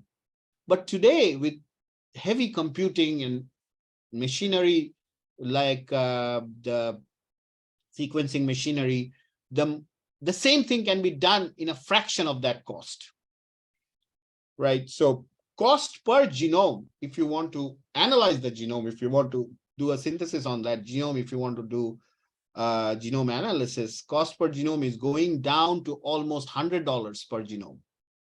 So because computing has increased, the power has increased, medical science has gone, and there's various new ways of doing the gene analysis. So what we are doing is omics data integration. We are not doing something magical. We are not doing something very, how do you say? We are just taking the different layers and having a computational model to take large networks into consideration and compute the large networks for the comorbidity. So as you can see here, the data integration, how it happens, there's a patient. The patient gives rise, we analyze the different layers of omics, the genomics, the transcriptomics, and all kinds of different epigenome, all the omics layers. And then we are doing the data analysis. And then we are doing the integration and interpretation using these interfaces and computational models, molecular and clinical models. That's how the data integration happens. So data integration methods, multi-omics data, matrix for factorization method, Bayesian methods, network-based method, multi-step analysis methods. And for multi-omics data, we also have network-based methods, multi-kernel learning, multi-step analysis. These are supervised, and the other one on the left side are unsupervised data integration. So what we achieve, these are the things we achieve. We call it diseaseome. Actually, there's another layer we call, like in multi-omics, we have the transcriptome, the proteonome. We call something called, from the HDN, from the human disease network, we derive something, another layer we call diseaseome. But if you look at a disease is also producing certain proteins. So basically, and each of these disease phenomes, which is basically a protein, is getting transcribed from the genome that is giving rise to the disease, the mutation that giving rise to the disease. So basically, it is the same way that good things are happening. This is just a mutation from which the bad things are happening. We're just tracing it down. So we have the human disease network, and from where we create the disease gene network, DGN. And then similarly, as we have this human disease network, we can generate something called the disease gene network, where we look at what is the network of different genes that connect together for the comorbidity in the human genome. Once we do that, what really happens is then we can target the proteins. And once we target the proteins, we can circle back to the drugs that can affect those proteins. Right? So what we are doing is we are going forth from human disease network to the disease phenome. From the disease phenome, we are mapping the disease genome.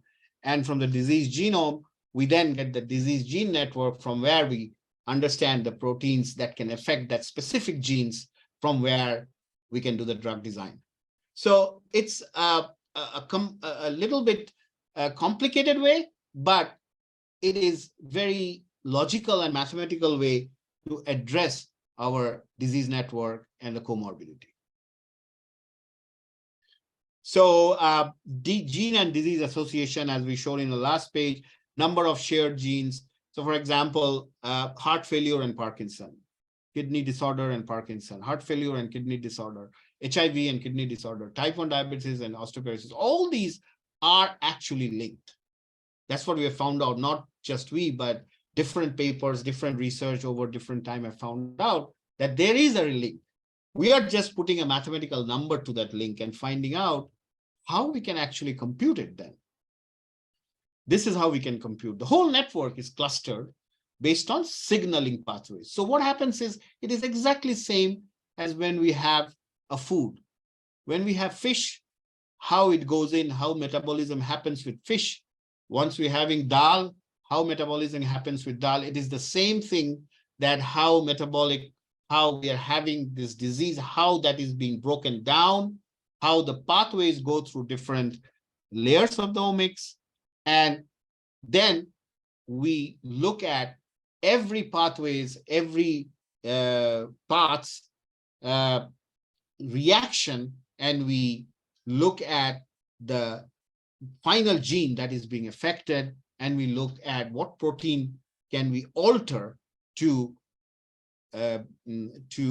interact with that gene and interact with the mutation that is creating the bad effects, the disease. So there's a very simple disease called inflammation. So inflammation has this kind of a pathway. So disease 2, inflammation and osteoporosis, can be then tracked that way. Disease 1, disease 2, disease 3 is basal cell carcinoma. So that is a kind of a cancer. So we can actually then map each of these and see the Parkinson versus diabetes, Parkinson versus heart failure, diabetes versus heart failure, diabetes versus Parkinson versus heart failure versus osteoporosis. So we can then increase this to abnormal levels too. We have not done a lot, but there is no end to it, what we can actually do. And then we can do this network-based analysis of comorbidities during an infection. So COVID-19 has already been analyzed. SARS, HIV cases have been analyzed. So it can actually give us a very good understanding of how these pathways react and how these disease propagate, comorbidities happen. And another big thing that we have done, and it's not, I'm not presenting it today, is aging.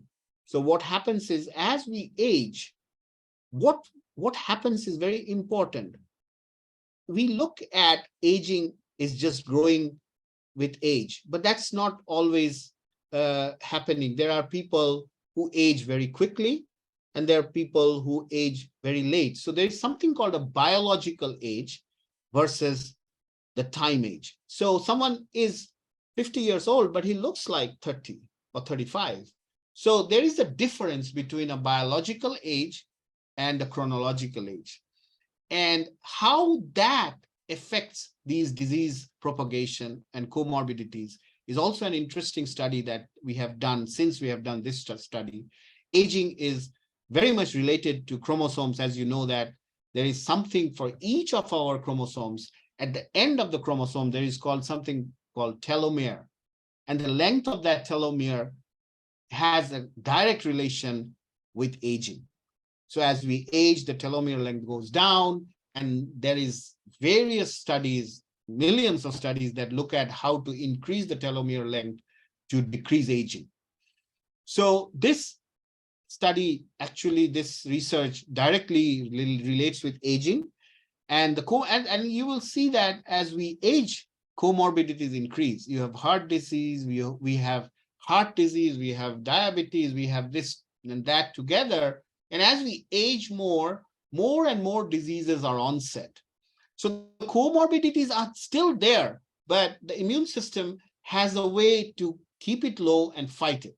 But as we grow older, there's something happens with aging that the immune system is not strong enough, and the comorbidities start. And at 90 years of age, many people have multiple diseases, and they're all linked together. So all that is fine, but how we mathematically put a model, so it's called a data fusion. So there are lots of publicly available these data sets. So one of them is gene ontology, GO. And then there's PPI, protein to protein interaction. There's KEGG, there is many different models that we have looked at. And then we have put mathematical equations around it to understand how those are linked together. And we have created these disease networks or the comorbidity networks. So that's some of the work that we have done about 3-4 years back. And then we have also looked at semantic similarity, the semantic similarity between two gene ontology terms. A and B is calculated in this manner, where S is the semantic value of the gene ontology term, T related to the deontology term, and the semantic value. So what we are doing here is semantic value is something that brings the disease semantically or cluster them semantically. So it could be very, very different diseases, but there is semantic similarity. And we have been able to do some comorbidity analysis of these gene ontologies. So gene, disease, environmental, this answers the question that we had about environmental interaction. So gene, disease, environmental interaction. So this is how we do it. So let's say there's a set of diseases that go in, and the set of diseases, they have relation to diet, cocaine, for example, smoke, sodium, stress, environmental pollution, water pollution, pesticides, alcohol. All of these then can be put together, the effect of these into the gene ontology, and then the disease knowledge graph, and can be fed in these mutual information can be fed, and then the relation between the two diseases can be enhanced using this environmental and lifestyle habits. So this probably answers the question how we can actually integrate lifestyle. Someone runs a lot, someone, and what happens to the comorbidity if someone is doing a lot of exercise. But have we ever thought that if exercise was the mantra, the silver bullet, that if you exercise, you will live longer, why do athletes die? There are lots of athletes who die very young. Why does that happen? And we've done some analysis on that, and we found out that the athletes sweat a lot. So when the athletes sweat a lot, there are lots of good, useful minerals that come out of the body and are wasted away. And so if you sweat a lot, if you push your body to sweat a lot, then it's harmful.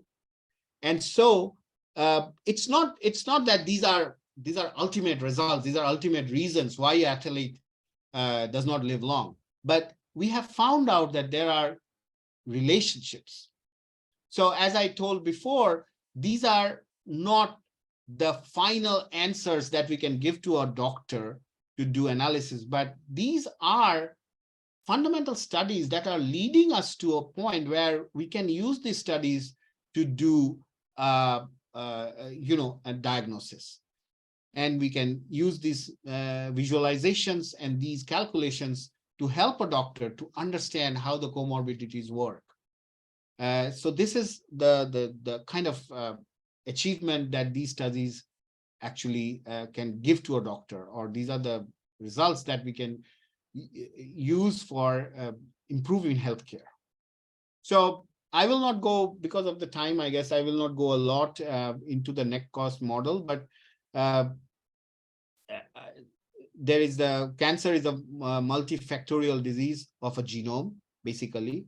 So the thing about cancer, there's a high dimensionality of the data, strong correlation among genes, gene expression data. We need to know gene expression because genes will do the transcriptome, will do the transcription and give the transcriptome layer. So we need to know the gene expression. So we need to know the knowledge graphs, or the graphs that I showed before for cancer. And then we do a survival analysis. So genes versus patients, microarray gene expression data. So we have the expression data, which gene expresses what, and we have the prediction of future outcomes by linking genome data to molecular outcomes.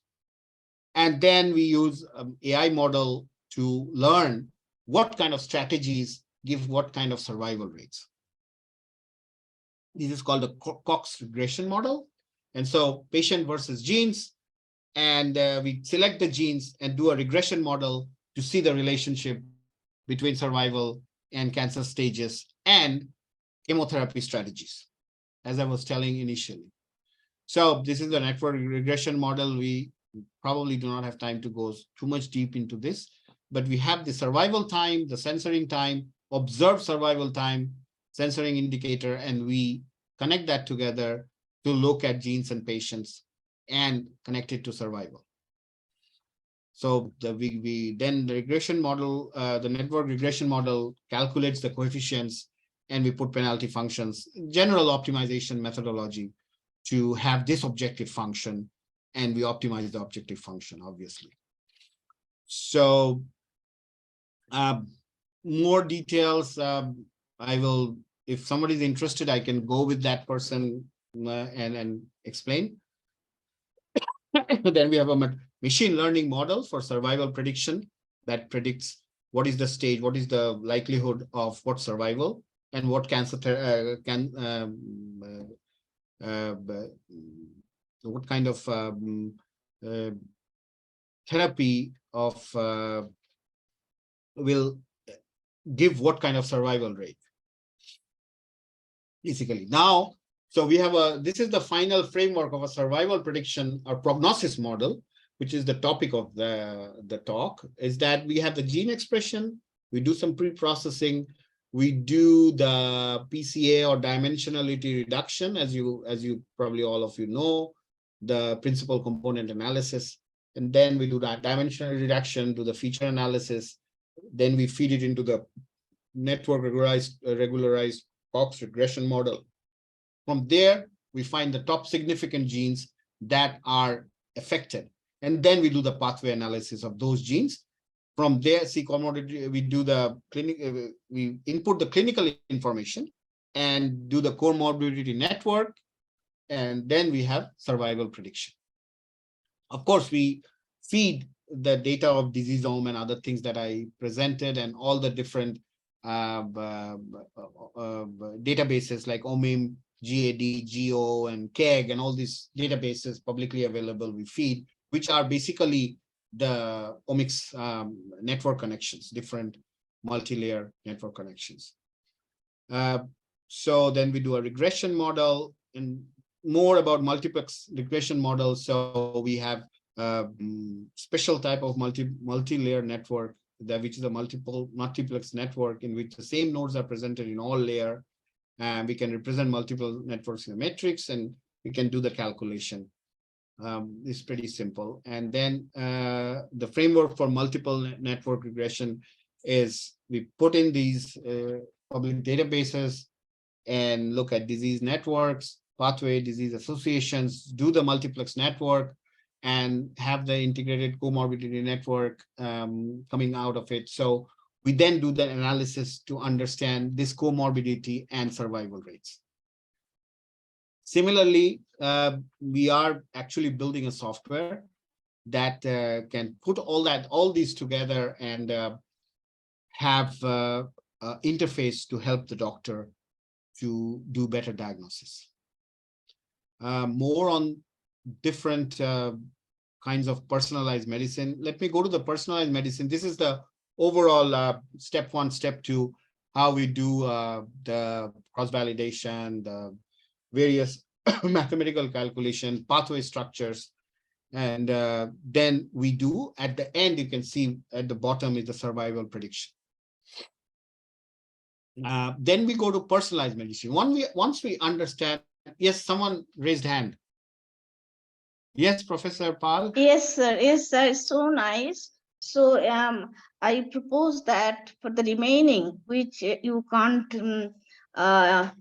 present it in detail. So you would like to invite you as a speaker of some coming lecture session so that we can get the detail of it. Sure. But let me round it up. Okay, okay, no problem. How all this can go into personalized medicine. So what happens is, let us say person 1 is age 63, weight 65, smokes, has breast cancer. Person 2 is age 34, weight, height, doesn't smoke, has breast cancer. So we can analyze these 2 patients and have a strategy for personalized medicine. And we can actually, which is the best therapy for each one of them. So we do this analysis, and we have mathematical models, we do survival analysis, because both of them have cancers. Then we look at what kind of food is the best way. And not only that, how much exercise versus which food on which day of the week will have the best effect. So there's a paper on this, pathway-based Bayesian interference on drug-disease interaction. So basically, food to disease interaction, drug to disease interaction can all be modeled into this kind of a network analysis. And then from there, we can say, okay, for you, it is not the best to have 1 medicine per day, but have 2 medicine together every second day, or 3 medicine together on the 3rd day of the week. So that kind of personalized proportional medicine can actually improve the effect of the same medicine. And so we can predict outcomes with different therapies, medical therapies, and analyze each therapy, find the best one. And then we can propose that. So there's some more, but I would like to finish and say these are the companies and various universities that have helped us to get data, to understand some of these work they have done and put it together. So we want to thank these universities and companies who have helped us to do this. Thank you. Thank you, Dr. Kundu. It's a really wonderful talk covering so many things. And yes, in fact, many of the things is not today's research or tomorrow's research you talked about, or maybe day after tomorrow. Very good, excellent, wonderful. So now for participants, now I open it to you that if you have any questions and queries, you just go on typing the chat window, and I'll pick up and read it for.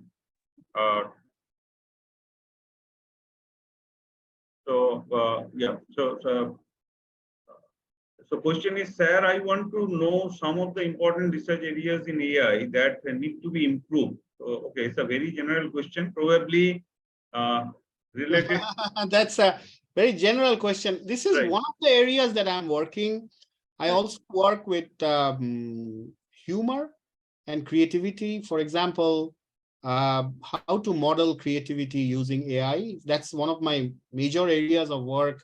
And I personally think that humor is a very creative thing. Not much work has been done analyzing human humor. why do we laugh at jokes? What is actually laughter?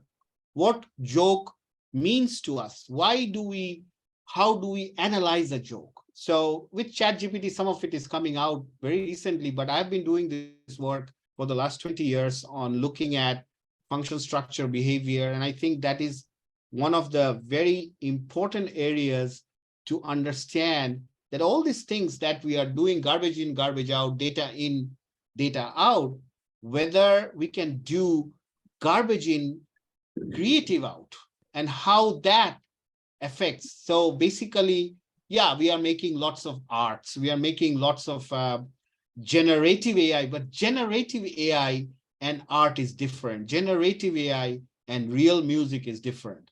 So what is real music? How creativity can be modeled? That is some of the work I've been doing with something that one of my papers in '92 was on function, structure, behavior. How, for example, this is a pen and it has been designed to write, but we use pen to point something, but the pen was not designed. We use a pen to sometimes pick up something or hit on something. So that is a behavior that is emergent. So when we use certain tools around us, we use it in a creative way, and these are called emergent behaviors that were not designed for that particular artifact. So every artifact has a structure, has a function, and a behavior. But how we expand the behavior with the same structure gives creativity, or how we expand the structure with different behavior and same function also gets creativity.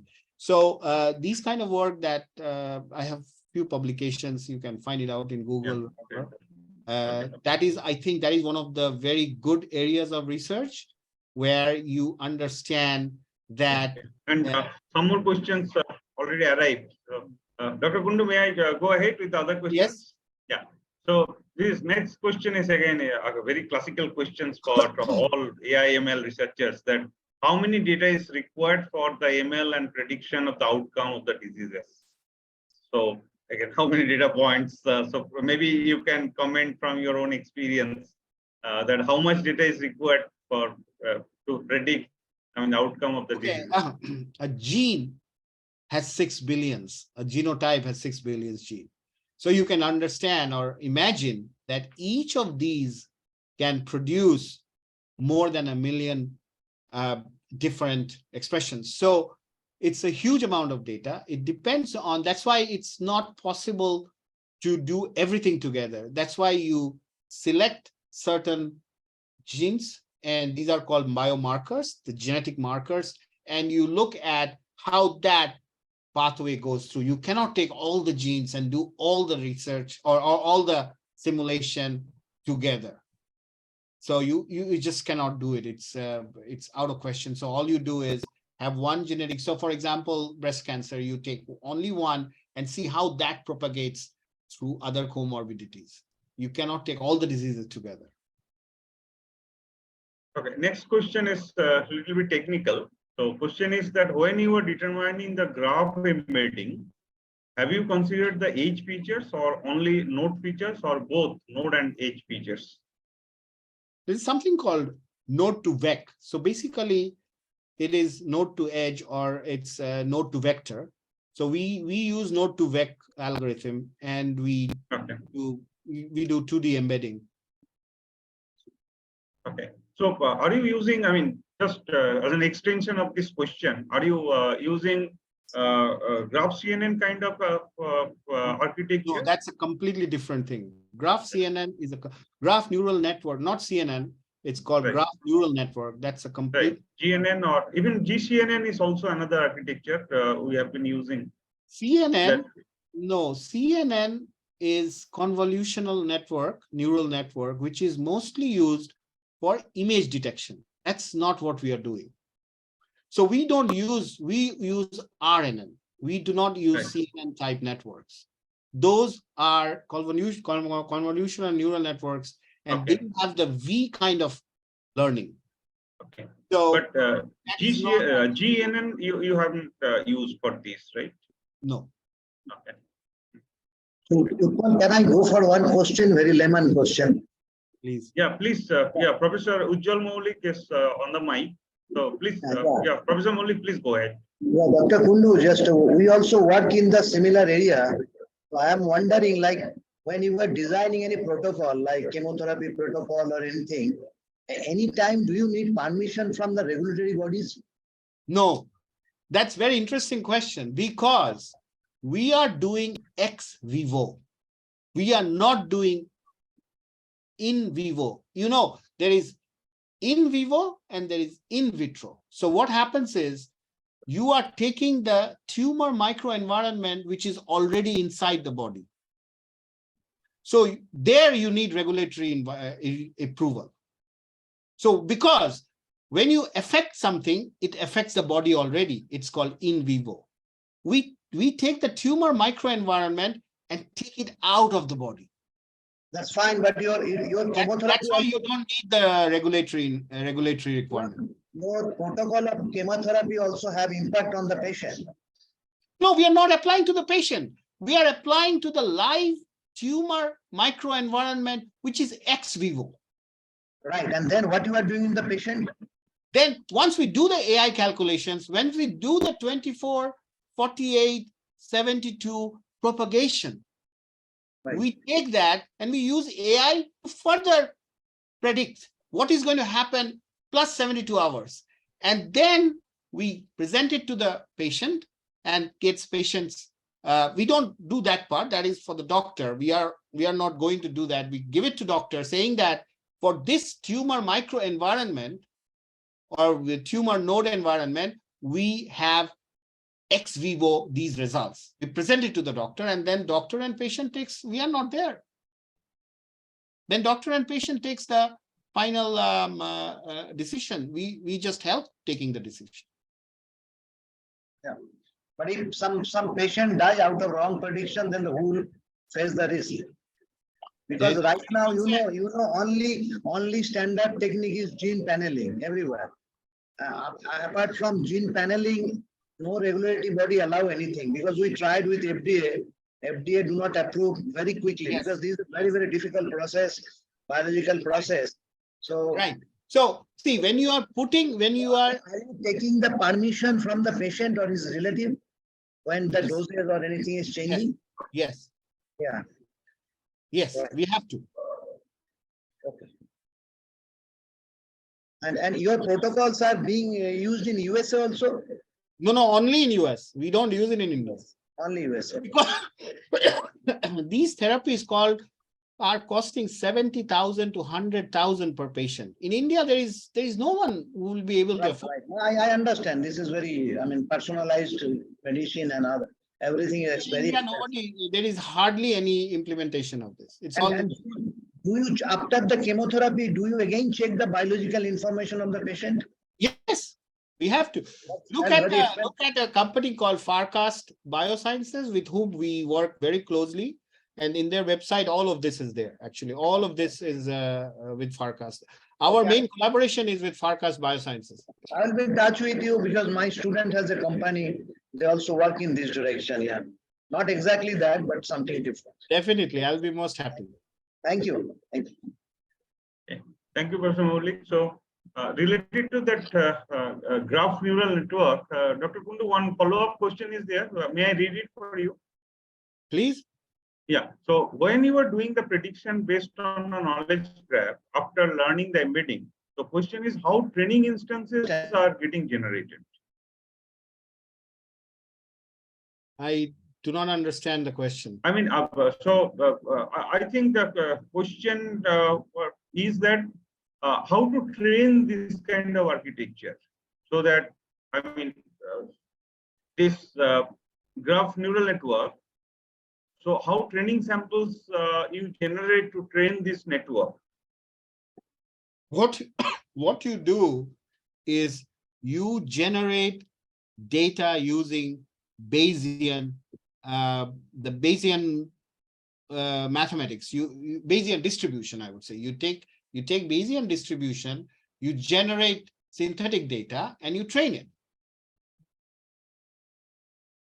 Okay, I think yeah. So this requires some more discussion. So I think probably that who has this question will contact you through email or something. So now one more question that sir I need to ask you: can we using human disease network make a computed answer of which lifestyle habits are red flags for our health and to what degree? You had a couple of slides on this. Yeah. This is very easy question. Yeah, of course we can. So what we can do is there is an app that we are developing that you record all your data, and then that feeds into a knowledge graph. And then from there and the comorbidity network and also different already established multi-omics networks, it merges together. And then you see because the lifestyle habits is going on. So the app will record, you have to truly record actually how many glasses of wine you're having, how many cigarettes you're having over the day. And then that lifestyle habit will go into the network and will be merged with the disease network and see how the pathways happen. Very simple. Right. Yeah. So one more question, sir. Do we use mutual information to understand disease association? But we are trying to figure out relative risk through correlative modeling. Yes. I mean, what is the reason? Why do you use mutual information to understand disease association? But we are trying to figure out relative risk through correlative modeling. For the prediction, for prediction and propagation.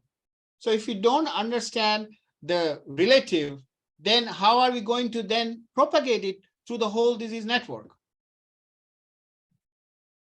Okay. Yeah. So and then I don't think any more questions here. So if not, okay, maybe some more questions will come. We have a couple of minutes in hand. So in between, Dr. Kundu, I have one question. When you are talking about gene ontology, so when you are computing that semantic value of a particular term, now gene ontology has three different sub-ontologies, right? One is for molecular function, and then biological process, and then there's also 3 layers. Yes. Right. So and they are quite independent. What I understand, right? Cellular component. Independent. Right. Now, so when you pick up a term, so definitely you are within that sub-ontology, right? To compute the semantic value of that particular term. Yeah, but you can actually traverse to the network and go to another term from one of the connections that are there. So you don't have to, they are independent layers, right? But they are connected through other omics layers. Right.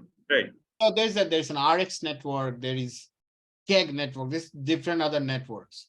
So you can actually traverse to one other network and you can go back. That's why the whole multi-omics has to be considered together. No, that is fine. But when you are computing that semantic value, SV value for a particular term, so did you publish that paper anywhere? I mean, no. How do you compute? There are papers similar to this, but here the meaning of semantic is a little bit different, right? So okay, I got it. But probably I can take up this particular query because I've been working on the gene ontology for a particular reason. So maybe I can have a discussion with you. Okay, that so question is refined now. Question is why do we use mutual information instead of any form of correlation? Why do you use mutual information instead of any correlation? We use correlation. We use the disease correlation. No, in disease association, in a particular for disease association task. Yes. You are using mutual information instead of correlation. So let's say disease A and B, the way say you are computing that semantic association between term A and term B in gene ontology. probably, so the question is in disease A and B, you are computing some association, right? So through some correlation, you can compute it. So instead of correlation, you are computing mutual information between A and B, right? I think the question is that, say, instead of computing correlation between A and B, why are you computing mutual information between A and B? I think that's the question. I don't have an answer to that. I'll have to think. I'm sorry. Maybe, yeah, right. Okay. Great. Okay, so we have just 3-4 minutes in hand. So if you have some more questions, you can go on posting it. And by that time, from the organizer, you have received one link. And so we sincerely, request you that please fill up this feedback form because this is the very first day we started this initiative. So, okay, I think the person who asked this question is quite satisfied. He has thanked you. Thank you. I'm happy. Okay, for feedback form, once more I request everyone, please go ahead and fill out the form, please. Okay. Hello, and, sir. Yeah, please go ahead. Sir, may we get the opportunity to get that PPT which I have shared now? It's really so relevant and so impressive. So may we get the opportunity to get that PPT? Yeah, we can send you the PPT, but some of it is not. Thank you, sir. We may have to remove some of the pages, but yes, we can do it. Thank you, sir. We will be always grateful to you. Thank you. Thank you. Okay, so before I hand over this control to Professor Tandrapal, let's thank Dr. Sourav Kundu once more. It's a wonderful talk, and thank you, Dr. Kundu, so much. Thank you. Thank you, sir. Thank you. Professor Tandrapal, please. Yes. I'm assuming this lecture notes will be available in IEEE Kolkata chapter 5, right? Sir, we have recorded it, Okay. but not the PPT. No, don't that have recording Yeah. should allow the PPT also to That be. also we need your permission from also from Dr. Sourav Kundu. No, I think that's okay. That's okay. It should not be. Yeah, these are all research topics. And, Yeah. as Thank long you. as it's for educational purpose, it's fine. Yes, sir.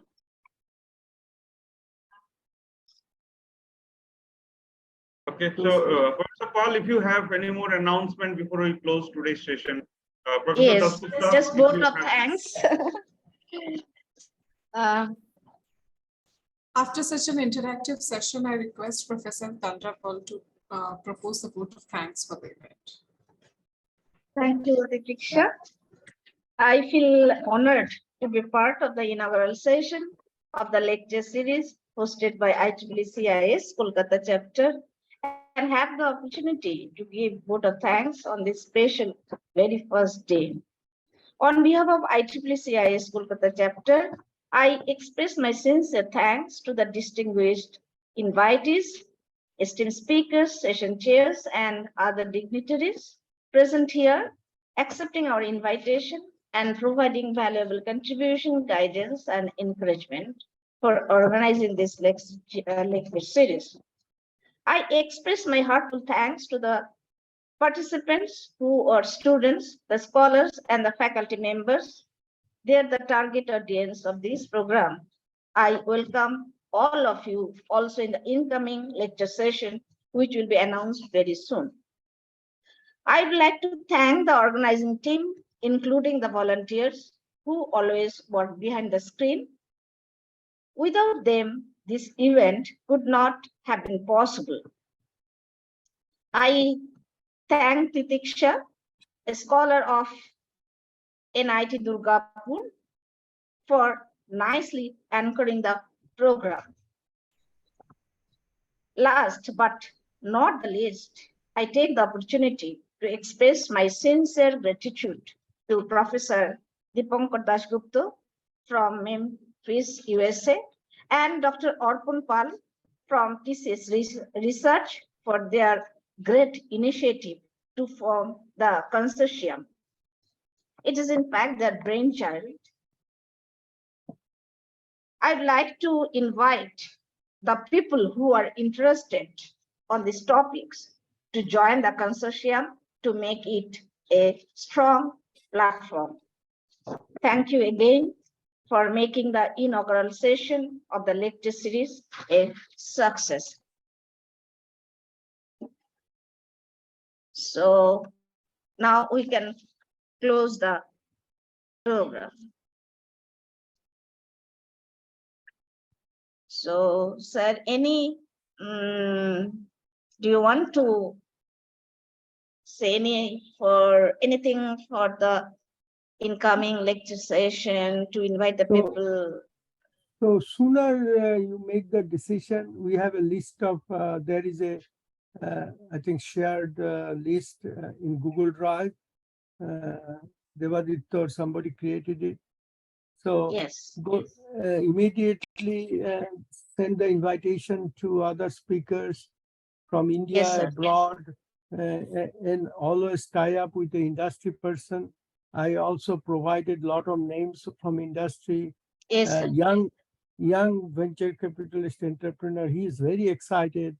And he wants to do something in Kolkata. He's from Kolkata. So there are many opportunities, not only for the academics, but also for people who are coming up in this, the future workforce.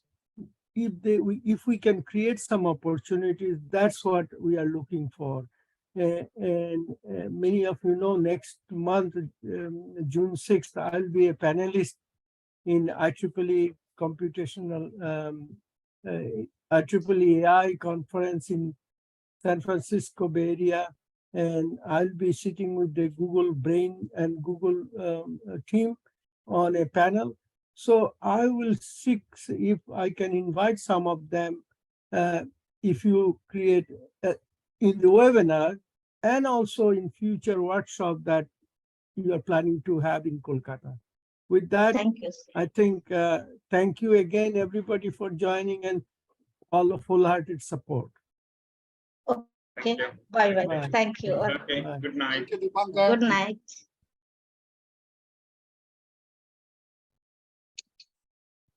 Hello, Devaditya, please.